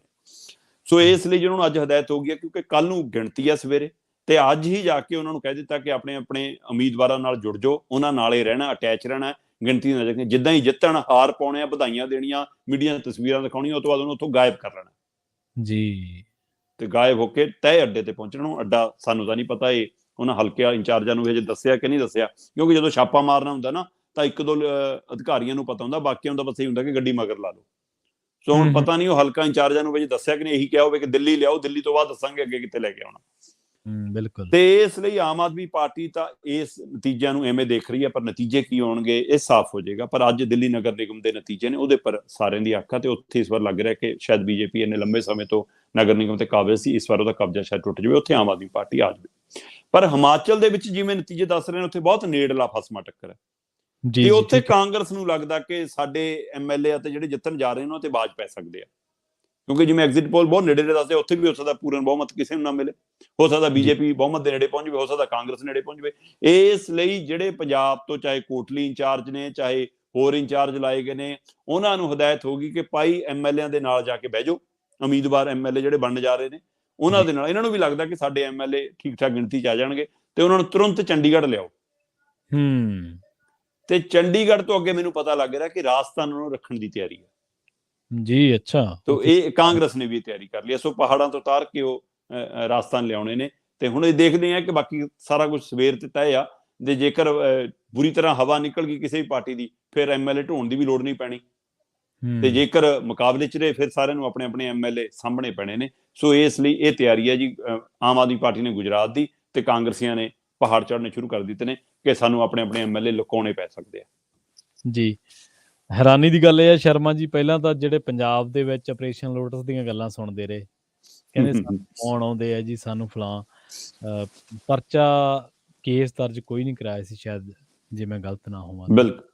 ਤੇ ਹੁਣ ਹਜੇ ਗੁਜਰਾਤ ਦੇ ਵਿੱਚ ਕੋਈ ਚੁਣਿਆ ਚੁਣਾਇਆ ਹੈ ਨੀ ਗਾ, ਜਿੱਤਣਾ ਕਿਹਨੇ ਹਾਰਨਾ ਕਿਹਨੇ ਕੋਈ ਪਤਾ ਨਹੀਂ। ਡਰ ਤਾਂ ਲੱਗਦਾ ਮਿਸ਼ਨ ਲੋਟਸ ਤੋਂ। ਹਾਂ, ਆਪਰੇਸ਼ਨ ਲੋਟਸ ਤੋਂ ਇੱਥੇ ਵੀ ਡਰੀ ਜਾਂਦੇ। ਇਹ ਇੱਕ ਗੱਲ ਹੈਗੀ ਸ਼ਰਮਾ ਜੀ, ਪਿਛਲੇ ਕਈ ਸਾਲਾਂ ਤੋਂ ਇਹ ਤਾਂ ਪ੍ਰਚਲਨ ਹੋ ਗਿਆ ਵੀ ਵਿਧਾਇਕ ਕਿਤੋਂ ਦੇ ਹੁੰਦੇ ਆ, ਐਮਪੀ ਰਾਜ ਸਭਾ ਦੇ ਕਿਤੋਂ ਦੇ ਹੁੰਦੇ ਆ, ਲਕੋਣੇ ਕਿਤੇ ਪੈਂਦੇ ਜਾ ਕੇ। ਸਹੀ ਗੱਲ ਆਪਾਂ ਦੇਖਿਆ ਨੇ। ਜਾਂਦਿਆਂ ਦੀ ਗੱਲ ਕਰੀਏ ਕਿਸਾਨੀ ਦੀ, ਕਿਸਾਨ ਲੀਡਰਾਂ ਦੀ, ਕਿਸਾਨੀ ਦੀ ਗੱਲ ਤਾਂ ਕਰ ਚੁੱਕੇ ਹਾਂ, ਕਿਸਾਨ ਲੀਡਰਾਂ ਦੀ ਗੱਲ ਕਰੀਏ ਸ਼ਰਮਾ ਜੀ। ਚੜੂਨੀ ਸਾਹਿਬ ਨੇ ਐਸਕੇਐਮ ਨੂੰ ਚਿੱਠੀ ਲਿਖੀ ਹੈ ਤੇ ਚਿੱਠੀ ਵੀ ਫਿਰ ਐਸੀ ਲਿਖੀ ਹੈ ਕਿ ਚਿੱਠੀ ਅੱਗ ਹੀ ਉਗਲੀ ਜਾਂਦੀ ਹੈ। ਕਿਉਂ ਲਿਖੀ ਹੈ ਹੁਣ ਇਹਨਾਂ ਨੇ? ਪ੍ਰਵੀਨ ਜੀ, ਬਿਲਕੁਲ ਇਹ ਸਾਰਿਆਂ ਨੂੰ ਹੈਰਾਨੀ ਹੈ ਕਿ ਇਸ ਮੌਕੇ ਚੰਡੂਨੀ ਵੱਲੋਂ ਚਿੱਠੀ ਲਿਖਣਾ ਕੀ ਜਾਇਜ਼ ਸੀ, ਜੀ ਜੀ ਤੇ ਉਹ ਵੀ ਲਖੀਮਪੁਰ ਖੀਰੀ ਦੇ ਮਾਮਲੇ ਨੂੰ ਧਿਆਨ 'ਚ ਰੱਖ ਕੇ ਲਿਖੀ ਗਈ ਹੈ। ਇਹ ਵੀ ਉਸ ਦਿਨ ਜਦੋਂ ਲਖੀਮਪੁਰ ਖੀਰੀ ਮਾਮਲੇ ਦੇ ਉੱਤੇ ਜੀ ਮਤਲਬ ਜਿਹੜਾ ਆਸ਼ੀਸ਼ ਮਿਸ਼ਰਾ ਉਹਦੇ ਉੱਤੇ ਦੋਸ਼ ਤੈਅ ਹੁੰਦੇ ਨੇ, ਕਤਲ ਦੀ ਕੋਸ਼ਿਸ਼ਾਂ ਵਰਗੇ, ਆਸ਼ੀਸ਼ ਮਿਸ਼ਰਾ ਤੇ ਵੀ ਉਹਦੇ ਮਿੱਤਰਾਂ ਦੇ ਉੱਤੇ ਵੀ, ਤੇ ਅਜੇ ਵੀ ਮਤਲਬ ਕਿ ਉਹਦੇ ਪਿਓ ਨੂੰ ਜਿਹੜਾ ਕੇਂਦਰੀ ਮੰਤਰੀ ਆ ਸ਼ਰਮ ਨਹੀਂ ਆਈ, ਉਹਦੀ ਜ਼ਮੀਰ ਨਹੀਂ ਜਾਗੀ, ਅਜੇ ਤੱਕ ਵੀ ਉਹ ਅਸਤੀਫਾ ਨਹੀਂ ਦੇ ਰਿਹਾ ਉਹਨੇ ਆਪਣੇ ਮੰਤਰਾਲੇ ਤੋਂ, ਤੇ ਨਾ ਹੀ ਮੋਦੀ ਜੀ ਦੀ ਜ਼ਮੀਰ ਜਾਗੀ ਕਿ ਉਹ ਤੋਂ ਅਸਤੀਫਾ ਲੈ ਲੈਣ। ਸੋ ਇੱਕ ਪਾਸੇ ਉਹ ਪਹਿਲੂ ਖੜਾ ਹੈ, ਦੂਸਰੇ ਪਾਸੇ ਗੁਰਨਾਮ ਚੰਡੂਨੀ ਹੋਰੀ ਕਹਿੰਦੇ ਕਿ ਜੀ ਜਿਹੜਾ ਇਹ ਕਾਰਾ ਵਾਪਰਿਆ ਲਖੀਮਪੁਰ ਖੀਰੀ ਵਾਲਾ, ਇਹਦੇ ਵਿੱਚ ਪਰਿਵਾਰਾਂ ਨੂੰ ਇਨਸਾਫ ਨਹੀਂ ਮਿਲਿਆ, ਧੋਖਾ ਮਿਲਿਆ, ਤੇ ਇਹ ਸਾਰੇ ਧੋਖੇ ਦੇ ਲਈ ਐਸਕੇਐਮ ਵੀ ਜ਼ਿੰਮੇਵਾਰ ਹੈ, ਰਕੇਸ਼ ਟਕੈਤ ਵੀ ਜ਼ਿੰਮੇਵਾਰ ਹੈ। ਕਹਿੰਦੇ ਕਿ ਉੱਥੇ ਟਕੈਤ ਨੂੰ ਹੀ ਕਿਉਂ ਜਾਣ ਦਿੱਤਾ ਗਿਆ, ਮੈਨੂੰ ਜਾਣ ਤੋਂ ਕਿਉਂ ਰੋਕਿਆ ਗਿਆ। ਠੀਕ ਹੈ। ਸਵਾਲ ਇਹ ਹੈ ਕਿ ਜੇਕਰ ਅੰਦਰ ਖਾਤੇ ਕੋਈ ਮਸਲੇ ਹੈਗੇ ਸੀ ਤਾਂ ਉਹ ਅੰਦਰ ਹੀ ਨਿਬੇੜਨੇ ਚਾਹੀਦੇ ਸੀ। ਅੱਜ ਉਹਨੂੰ ਬਾਹਰ ਲਿਆ ਕੇ ਕੀ ਇਹ ਐਸਕੇਐਮ ਨੂੰ ਕਮਜ਼ੋਰ ਦਿਖਾਇਆ ਜਾ ਰਿਹਾ, ਕੀ ਇਹ ਕਿਸਾਨ ਅੰਦੋਲਨ ਨੂੰ ਹੋਰ ਪਾਸੇ ਢਾਲ ਲਵਾਈ ਜਾ ਰਹੀ ਹੈ? ਇਹ ਇੱਕ ਪਹਿਲੂ ਹੈ। ਗੁਰਨਾਮ ਚੰਡੂਨੀ ਹਮੇਸ਼ਾ ਹੀ 9-2-11 ਹੁੰਦੇ ਰਹੇ ਨੇ, ਮਤਲਬ ਐਸਕੇਐਮ ਚੋਂ ਕਦੇ ਚਲੇ ਗਏ, ਕਦੇ ਬਾਹਰ ਆ ਗਏ, ਕਦੇ ਨਾਰਾਜ਼ ਹੋ ਗਏ, ਕਦੇ ਨਿਰਾਸ਼ ਹੋ ਗਏ, ਕਦੇ ਕਿਸੇ ਨਾਲ ਲੜ ਪਏ, ਗੁੱਸੇ ਗਿਲੇ ਉੱਥੇ ਵੀ ਚੱਲੀ ਗਏ ਨੇ। ਪਰ ਜਦੋਂ ਅੰਦੋਲਨ ਫਤਿਹ ਹੋ ਕੇ ਆ ਗਿਆ, ਫਤਿਹ ਮਾਰਚ ਨਿਕਲ ਲਿਆ, ਉਹ ਤੋਂ ਬਾਅਦ ਫਤਿਹ ਸਾਲ ਮਿਲਾ ਲਿਆ ਤੇ ਉਹ ਤੋਂ ਬਾਅਦ ਤੁਸੀਂ ਉਹਦੇ ਦਰਮਿਆਨ ਚੋਣ ਵੀ ਲੜ ਲਏ, ਤੇ ਅੱਜ ਇਹ ਚਿੱਠੀ ਦੇ ਕੀ ਮੈਨੇ? ਕਹਿੰਦੇ ਜੀ ਮੈਂ ਜਦੋਂ ਲਖੀਮਪੁਰ ਖੀਰੀ ਨੂੰ ਜਾ ਰਿਹਾ ਸੀ, ਮੈਨੂੰ ਪੁਲਿਸ ਨੇ ਰੋਕ ਲਿਆ, ਮੈਨੂੰ ਗ੍ਰਿਫਤਾਰ ਕਰ ਲਿਆ, ਮੇਰੇ ਬੰਦਿਆਂ ਨੇ ਦਰਸ਼ਨਪਾਲ ਹੋਰਾਂ ਤੱਕ, ਸਾਰੇ ਐਸਕੇਐਮ ਤੱਕ ਸੁਨੇਹੇ ਪਹੁੰਚਾਏ, ਸਾਨੂੰ ਕਿਸੇ ਨੇ ਛਡਾਇਆ ਨਹੀਂ, ਸਾਨੂੰ ਆਪੇ ਛਡਾਉਣਾ ਪਿਆ, ਤੇ ਟਕੈਤ ਨੂੰ ਉੱਥੇ ਜਾਣ ਦਿੱਤਾ ਗਿਆ, ਸਾਨੂੰ ਜਾਣ ਨਹੀਂ ਦਿੱਤਾ ਗਿਆ। ਇਹਦਾ ਕੀ ਮਤਲਬ ਹੈ? ਵੈਸੇ ਪ੍ਰਵੀਨ ਜੀ ਸਾਰਿਆਂ ਨੂੰ ਪਤਾ ਹੈ ਕਿ ਜੇਕਰ ਹੁਣ ਪੰਜਾਬ ਦੇ ਵਿੱਚ ਕੋਈ ਮਾਮਲਾ ਹੋਵੇ ਤਾਂ ਪੰਜਾਬ ਦੇ ਵਿੱਚ ਘੱਟੋ ਘੱਟ ਅਧਿਕਾਰੀਆਂ, ਅਫਸਰਾਂ, ਸਰਕਾਰਾਂ, ਮੰਤਰੀਆਂ ਤੱਕ ਪੰਜਾਬ ਦੇ 2-3 ਕਿਸਾਨ ਆਗੂ ਚੰਗੀ ਪਹੁੰਚ ਰੱਖਦੇ ਨੇ। ਹਰਿਆਣੇ 'ਚ ਕੋਈ ਮਸਲਾ ਹੋਵੇ ਤਾਂ ਗੁਰਨਾਮ ਚੰਡੂਨੀ ਚੰਗਾ ਨਾਮ ਰੱਖਦੇ ਨੇ, ਚੰਗੀ ਤਾਕਤ ਰੱਖਦੇ ਨੇ, ਤੇ ਉਸੇ ਤਰ੍ਹਾਂ ਯੂਪੀ ਦਾ ਮਾਮਲਾ ਤਾਂ ਟਕੈਤ ਦੀ ਪਹੁੰਚ ਤਾਂ ਹੋਊਗੀ ਹੋ ਨਾ। ਬਿਲਕੁਲ। ਤੇ ਸਾਰਿਆਂ ਨੂੰ ਪਤਾ ਕਿ ਟਕੈਤ ਤਾਂ ਗ੍ਰਹਿ ਮੰਤਰੀ ਅਮਿਤ ਸ਼ਾਹ ਤੱਕ ਦਾ ਬੂਹਾ ਖੜਕਾ ਲੈਂਦੇ ਨੇ, ਜਾਂ ਉਹ ਇਹਨਾਂ ਨੂੰ ਫੋਨ ਕਰ ਲੈਂਦੇ ਨੇ। ਸੋ ਇਸ ਲਈ ਪਹੁੰਚ, ਤੇ ਇਸ ਲਈ ਉੱਥੇ ਦੇ ਪ੍ਰਸ਼ਾਸਨ ਨੇ ਜ਼ਰੂਰ ਪਹਿਲ ਕਦਮੀ ਕੀਤੀ ਕਿ ਜਥੇਬੰਦੀਆਂ ਸਾਰੀਆਂ ਦੇ ਆਉਣ ਤੋਂ ਪਹਿਲਾਂ ਮਾਮਲਾ ਨਿਬੇੜ ਲਿਆ ਜਾਵੇ। ਜਦੋਂ ਤੱਕ ਅਸੀਂ ਉੱਥੇ ਪਹੁੰਚੇ ਸੀ ਤਦ ਤੱਕ ਮਾਮਲਾ ਸਿਰੇ ਲੱਗਣ ਵਾਲਾ ਸੀ। ਸਾਨੂੰ ਵੀ ਨਹੀਂ ਆਮ ਪੱਤਰਕਾਰ ਹੋਣ ਦੇ ਬਾਵਜੂਦ ਸਾਨੂੰ ਵੀ ਉੱਥੇ ਜਾਣ ਤੋਂ ਧੱਕੇ ਨਾਲ ਪਹੁੰਚਣਾ ਪਿਆ, ਢੰਗ ਤਰੀਕੇ ਅਪਣਾ ਕੇ। ਸਾਨੂੰ ਵੀ ਲਖੀਮਪੁਰ ਖੀਰੀ ਜਾਣ ਤੋਂ ਪੁਲਿਸ ਰੋਕ ਰਹੀ ਸੀ, ਸਾਨੂੰ ਵੀ ਪਿੱਛੇ ਹਟਾਇਆ ਜਾ ਰਿਹਾ ਸੀ। ਤਾਂ ਫਿਰ ਇਸ ਲਈ ਤਾਂ ਚੰਡੂਨੀ ਤਾਂ ਕਿਸਾਨ ਲੀਡਰ ਸੀ ਤੇ ਉਹਨੂੰ ਤਾਂ ਫਿਰ ਰੋਕਣਾ ਹੀ ਸੀਗਾ। ਸੋ ਇਸ ਲਈ ਉਹਨੂੰ ਹੁਣ ਟਕੈਤ ਨਾਲ ਜੋੜ ਰਹੇ ਨੇ ਤੇ ਉਹਨੂੰ ਐਸਕੇਐਮ ਨਾਲ ਜੋੜ ਰਹੇ ਨੇ। ਤੇ ਇਸ ਤਰ੍ਹਾਂ ਉਹਨਾਂ ਨੇ ਜਿਹੜਾ ਇਹ ਸਵਾਲ ਖੜਾ ਕੀਤਾ, ਮੈਨੂੰ ਲੱਗਦਾ ਉਹ ਹੁਣ ਐਸਕੇਐਮ ਤੋਂ ਆਪਣੇ ਆਪ ਨੂੰ ਵੱਖ ਦਿਖਾਉਣਾ ਚਾਹੁੰਦੇ ਨੇ, ਕਿਉਂਕਿ ਅਨਿਲ ਵਿਜ ਤੇ ਹਰਿਆਣਾ ਪ੍ਰਸ਼ਾਸਨ ਤੇ ਹਰਿਆਣਾ ਦੀ ਪੁਲਿਸ ਨਾਲ ਉਹਨਾਂ ਦਾ ਕੁਝ ਤਾਲਮੇਲ ਸੁਖਾਵਾਂ ਹੋਇਆ, ਜਿਹਦੇ ਵਿੱਚ ਇੱਕ ਚੰਗੀ ਖਬਰ ਆਉਣ ਦੀ ਆਸ ਹੀ ਹੈ ਪ੍ਰਵੀਨ ਜੀ, ਕਿ ਹਰਿਆਣਾ ਦੇ ਵਿੱਚ ਜਾਟ ਅੰਦੋਲਨ ਵਾਲੇ ਵੀ ਤੇ ਹਰਿਆਣਾ 'ਚ ਕਿਸਾਨ ਅੰਦੋਲਨ ਵਾਲੇ ਵੀ, ਸਾਰੇ ਪਰਚੇ ਹਰਿਆਣਾ ਸਰਕਾਰ ਲਗਭਗ ਰੱਦ ਕਰਨ ਜਾ ਰਹੀ ਹੈ ਜੀ। ਇੱਕ ਚੰਗੀ ਖਬਰ ਹੈ, ਔਰ ਉਹਦੇ ਵਿੱਚ ਗੁਰਨਾਮ ਚੰਡੂਨੀ ਹੋਰਾਂ ਦੀ ਚੰਗੀ ਭੂਮਿਕਾ ਹੈ, ਉਹਦੇ ਵਿੱਚ ਚੰਗਾ ਯੋਗਦਾਨ ਹੈ। ਪਰ ਗੁਰਨਾਮ ਚੰਡੂਨੀ ਕਿਸਾਨ ਆਗੂ ਘੱਟ, ਰਾਜਨੀਤਿਕ ਲੀਡਰ ਵੱਧ ਨੇ।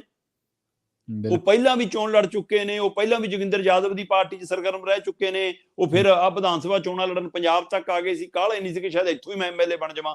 ਸੋ ਇਸ ਲਈ ਉਹ ਕਾਹਲ ਹੁਣ ਉਹਨਾਂ ਨੂੰ ਕੀ ਖੱਟਰ ਔਰ ਬੀਜੇਪੀ ਦੇ ਨੇੜੇ ਤਾਂ ਨਹੀਂ ਲਿਜਾ ਰਹੀ, ਇਹ ਵੀ ਇੱਕ ਚਰਚਾ ਹੈ। ਸੋ ਇਸ ਲਈ ਉਹ ਐਸਕੇਐਮ ਨੂੰ ਭੰਡ ਕੇ ਕੀ ਬੀਜੇਪੀ ਦੇ ਨੇੜੇ ਹੋਣਾ ਚਾਹੁੰਦੇ ਨੇ, ਉਧਰੋਂ ਟਿਕਟ ਹਾਸਲ ਕਰਨਾ ਚਾਹੁੰਦੇ ਨੇ, ਔਰ ਕਿਸਾਨਾਂ ਦੇ ਮਸਲੇ ਹੱਲ ਹੋਣ ਜਾ ਰਹੇ ਨੇ। ਸਰਕਾਰ ਇਹ ਗੱਲ ਹੀ ਮੰਨੀ ਹੈ ਕਿ ਇਹਦੇ ਤਹਿਤ ਕੋਈ ਸਮਝੌਤਾ ਹੋਇਆ ਕਿ ਆ ਪਰਚੇ ਰੱਦ ਕਰ ਦਿੰਦੇ ਆ, ਕਿਸਾਨਾਂ ਨੂੰ ਵਾਗ ਕਰ ਦਿੰਦੇ ਆ, ਤੇ ਚੰਡੂਨੀ ਸਾਹਿਬ ਨੂੰ ਹਰਿਆਣਾ 'ਚ ਇੱਕ ਨਵਾਂ ਚਿਹਰਾ ਵਜੋਂ ਉਭਾਰ ਦਿੰਦੇ ਆ। ਸੋ ਚਿਹਰੇ ਵਜੋਂ ਚਰਚਾ 'ਚ ਆਉਣ ਤੋਂ ਪਹਿਲਾਂ ਉਹ ਚਿੱਠੀ ਲਿਖਦੇ ਨੇ, ਚਰਚਾ ਚਾਹੁੰਦੇ ਨੇ, ਤੇ ਆਉਣ ਵਾਲੇ ਦਿਨਾਂ 'ਚ ਪਰਚੇ ਰੱਦ ਹੋ ਜਾਣੇ ਨੇ। ਉਸ ਤੋਂ ਬਾਅਦ ਉਹ ਇੱਕ ਨਵਾਂ ਚਿਹਰਾ ਬਣ ਕੇ, ਕੀ ਉਹ ਬੀਜੇਪੀ ਦਾ ਚਿਹਰਾ ਬਣਨ ਜਾ ਰਹੇ ਨੇ ਜਾਂ ਕੋਈ ਹੋਰ ਰਾਜਨੀਤਿਕ ਪੱਖ ਅਪਣਾਉਣ ਜਾ ਰਹੇ ਨੇ। ਪਰ ਰਾਜਨੀਤਿਕ ਲਾਲਸਾਵਾਂ ਚੰਡੂਨੀ ਹੋਰਾਂ ਦੀਆਂ ਪਹਿਲਾਂ ਤੋਂ ਹੀ ਰਹੀਆਂ ਨੇ। ਸੋ ਇਸ ਲਈ ਇਹ ਚਿੱਠੀ ਇਹ ਵੀ ਕੋਈ ਸੰਕੇਤ ਕਰਦੀ ਹੈ। ਕਿਸਾਨ ਆਗੂਆਂ ਦੀ ਇਕਜੁੱਟਤਾ ਨੇ ਤੇ ਲੋਕਾਂ ਵੱਲੋਂ ਮਿਲੇ ਸਮਰਥਨ ਨੇ ਉਸ ਸਰਕਾਰ ਨੂੰ ਵਾਹਣੀ ਕੱਢ ਲਿਆ ਸੀ, ਜਿਹੜੀ ਸਰਕਾਰ ਕਿਸੇ ਵੀ ਕੰਮ ਤੇ ਝੁਕੀ ਨਹੀਂ ਸੀ। ਬਿਲਕੁਲ। ਆਪਾਂ ਅਕਸਰ ਹੀ ਤੁਹਾਡੇ ਨਾਲ ਜਦੋਂ ਪ੍ਰੋਗਰਾਮ ਕਰੀਦਾ ਤੇ ਚਰਚਾ ਕਰਦੇ ਰਹੇ ਹਾਂ ਕਿ ਸਰਕਾਰ ਨੇ ਜਿੰਨਾ ਚਿਰ ਬਿੱਲ ਰੱਦ ਕਰਨੇ ਸੀ, ਉਹਨਾਂ ਚਿਰ ਸਰਕਾਰ ਨੇ ਇਹ ਸੋਚਿਆ ਕਿ ਇਹ ਬਿੱਲ ਤਾਂ ਚਲੋ ਜੋ ਬਣਨਾ ਸੀ ਉਹ ਤਾਂ ਬਣ ਗਿਆ, ਪਰ ਅਗਲੀ ਵਾਰ ਤੋਂ ਇਹ ਚੀਜ਼ਾਂ ਨਾ ਵਾਪਰਨ। ਇਸ ਕਰਕੇ ਉਹਨਾਂ ਨੇ ਤਾਰ ਪੀਡੋ ਕਰਨ ਦੇ ਲਈ ਸੰਘਰਸ਼ ਆਗੂਆਂ ਨੂੰ ਆਗੂ ਮੂਹਰੇ ਹੋਏ ਆਗੂਵਾਨ ਲੋਕਾਂ ਤੋਂ ਭਰੋਸੇਯੋਗਤਾ ਨੂੰ ਖਤਮ ਕਰਨ ਦੇ ਲਈ ਟੈਲ ਲਾ ਦਿੱਤਾ। ਤੇ ਬਿਲਕੁਲ ਤਕਰੀਬਨ 70% ਉਹਨਾਂ ਨੇ ਟੀਚੇ ਆਪਣੇ ਸਰ ਕਰ ਲਏ। ਹਾਂ, ਇਹ ਤੇ ਉਸੇ ਤੁਸੀਂ ਟਿੱਲ ਦੇ ਪੰਜਾਬ ਨਤੀਜੇ ਨੇ। ਬਿਲਕੁਲ ਹਾਂਜੀ, ਬਿਲਕੁਲ ਬਿਲਕੁਲ। ਉਹਨਾਂ ਨੇ ਪੰਜਾਬ ਦੇ ਵਿੱਚ ਦੇਖ ਲਓ ਤੁਸੀਂ, ਜੋ ਫਿਰਕੂ ਅਪਰੋਚ ਸੀ, ਆੜ੍ਹਤੀਆਂ ਤੇ ਰੇਡਾਂ ਮਰਵਾਈਆਂ, ਕਿਸਾਨ ਤੇ ਦਲਿਤ ਭਾਈਚਾਰਿਆਂ ਨੂੰ ਕਈ ਥਾਂ ਅੱਗੇ ਕੀਤਾ, ਉਹਨਾਂ ਨੇ ਟਕਰਾਅ ਵਧਾਇਆ। ਹੁਣ ਕਹਿੰਦੇ ਕਿ ਜਿਹੜੀਆਂ ਜ਼ਮੀਨਾਂ ਨੇ ਇਹ ਪੰਚਾਇਤੀ, ਉਹਨਾਂ 'ਚੋਂ ਦਲਿਤ ਭਾਈਚਾਰੇ ਨੂੰ ਹਟਾ ਦੇਣਾ, ਜਿਵੇਂ ਤੁਸੀਂ ਇੱਕ ਦਿਨ ਖਬਰ ਸਾਂਝੀ ਕੀਤੀ ਸੀ। ਇਸੇ ਬਿਲਕੁਲ ਤਰ੍ਹਾਂ ਆਗੂਆਂ ਦੀ ਭਰੋਸੇਯੋਗਤਾ, ਸਾਡੇ ਇੱਥੋਂ ਵਾਲੇ ਆਗੂ ਤੁਸੀਂ ਦੇਖ ਲਓ, ਇੱਕ ਦੂਜੇ ਨੂੰ ਕਹੀ ਜਾਂਦੇ ਫਲਾਨਾ ਏਜੰਟ ਆ, ਫਲਾਨਾ ਹਾਂ, ਏਜੰਟ ਆ। ਬਿਲਕੁਲ ਬਿਲਕੁਲ ਬਿਲਕੁਲ ਸੋ ਹੁਣ ਜਦੋਂ ਇਸ ਤਰ੍ਹਾਂ ਦਾ ਕੋਈ ਨਵਾਂ ਸਰਕਾਰ ਨੇ ਕੋਈ ਕਦਮ ਚੁੱਕਿਆ ਸ਼ਰਮਾ ਜੀ, ਜਾਂ ਤਾਂ ਸਾਰੀਆਂ ਸੁਰਾਂ ਹੀ ਚੁੱਪ ਹੋ ਜਾਣਗੀਆਂ ਤੇ ਜਾਂ ਫਿਰ ਹਾਂ ਵਿਰੋਧ ਬਹੁਤ ਵੱਡੇ ਪੱਧਰ ਤੇ ਹੋਊਗਾ। ਪਰ ਹੋਰ ਲੀਡਰ ਮੇਰੇ ਖਿਆਲ 'ਚ ਹੁਣ ਮੋਹਰਲੀ ਕਤਾਰ ਵਾਲੇ ਇਹ ਨਹੀਂ ਹੋਣਗੇ, ਜਿਹੜੇ ਹੁਣ ਬਿਲਕੁਲ ਮੇਰੇ ਬਿਲਕੁਲ ਹਿਸਾਬ ਦੁਰust ਕਿਹਾ ਕੀਤੇ ਆ। ਪ੍ਰਵੀਨ ਕਿਸੇ ਨਵੀਂ ਬਿਲਕੁਲ ਲੀਡਰਸ਼ਿਪ ਦੇ ਵਿੱਚ ਇਹ ਚੀਜ਼ਾਂ ਹੋਣਗੀਆਂ। ਖੈਰ ਇੰਸ਼ਾਅੱਲਾ ਇਹ ਸੰਘਰਸ਼ੀ ਲੋਕ ਜ਼ਿੰਦਾਬਾਦ ਰਹਿਣ, ਇਸੇ ਤਰ੍ਹਾਂ ਹੀ ਹੱਕ ਹਕੂਕਾਂ ਦੇ ਲਈ ਆਪਣੀ ਆਵਾਜ਼ ਬੁਲੰਦ ਕਰਦੇ ਲੜਾਈ ਰਹਿਣ। ਲੜਦੇ ਰਹਿਣ। ਬਿਲਕੁਲ ਤੇ ਸ਼ਰਮਾ ਜੀ, ਤੁਸੀਂ ਵੀ ਸਾਨੂੰ ਵੱਡੀਆਂ ਅਹਿਮ ਵਡਮੁੱਲੀਆਂ ਬਹੁਤ ਜਾਣਕਾਰੀਆਂ ਸ਼ੁਕਰੀਆ ਸਾਂਝੀਆਂ ਕਰਦੇ ਰਹੋ। ਬਹੁਤ ਬਹੁਤ ਧੰਨਵਾਦ ਬਹੁਤ ਸ਼ੁਕਰੀਆ ਪ੍ਰਵੀਨ। ਜੀ। ਸੋ ਪ੍ਰੋਗਰਾਮ ਖਬਰ ਤੇ ਨਜ਼ਰ ਦੇ ਵਿੱਚ ਸਾਡੇ ਨਾਲ ਜੁੜੇ ਸਨ ਪੰਜਾਬ ਤੋਂ ਪੱਤਰਕਾਰ ਦੀਪਕ ਸ਼ਰਮਾ ਚਨਾਰਥਲ ਜੀ, ਜਿਨ੍ਹਾਂ ਦੇ ਨਾਲ ਕਈ ਅਹਿਮ ਖਬਰਾਂ ਨੂੰ ਲੈ ਕੇ ਚਰਚਾ ਕੀਤੀ ਹੈ। ਵੇਲਾ ਹੋ ਚੱਲਿਆ ਤੁਹਾਡੇ ਤੋਂ ਇਜਾਜ਼ਤ ਲੈਣ ਦਾ। ਪੰਜਾਬੀ ਰੇਡੀਓ USA ਤੇ ਪ੍ਰੋਗਰਾਮਾਂ ਦਾ ਸਿਲਸਿਲਾ ਲਗਾਤਾਰ ਜਾਰੀ ਹੈ। ਤੁਸੀਂ ਜੁੜੇ ਰਹੋ ਪੰਜਾਬੀ ਰੇਡੀਓ USA ਦੇ ਨਾਲ। ਤੇ ਆਖਿਰ ਦੇ ਵਿੱਚ ਇੱਕ ਵਾਰ ਫਿਰ ਤੋਂ ਤੁਹਾਨੂੰ ਸਭ ਨੂੰ ਪਿਆਰ ਸਤਿਕਾਰ ਸਹਿਤ ਸਤਿ ਸ਼੍ਰੀ ਅਕਾਲ।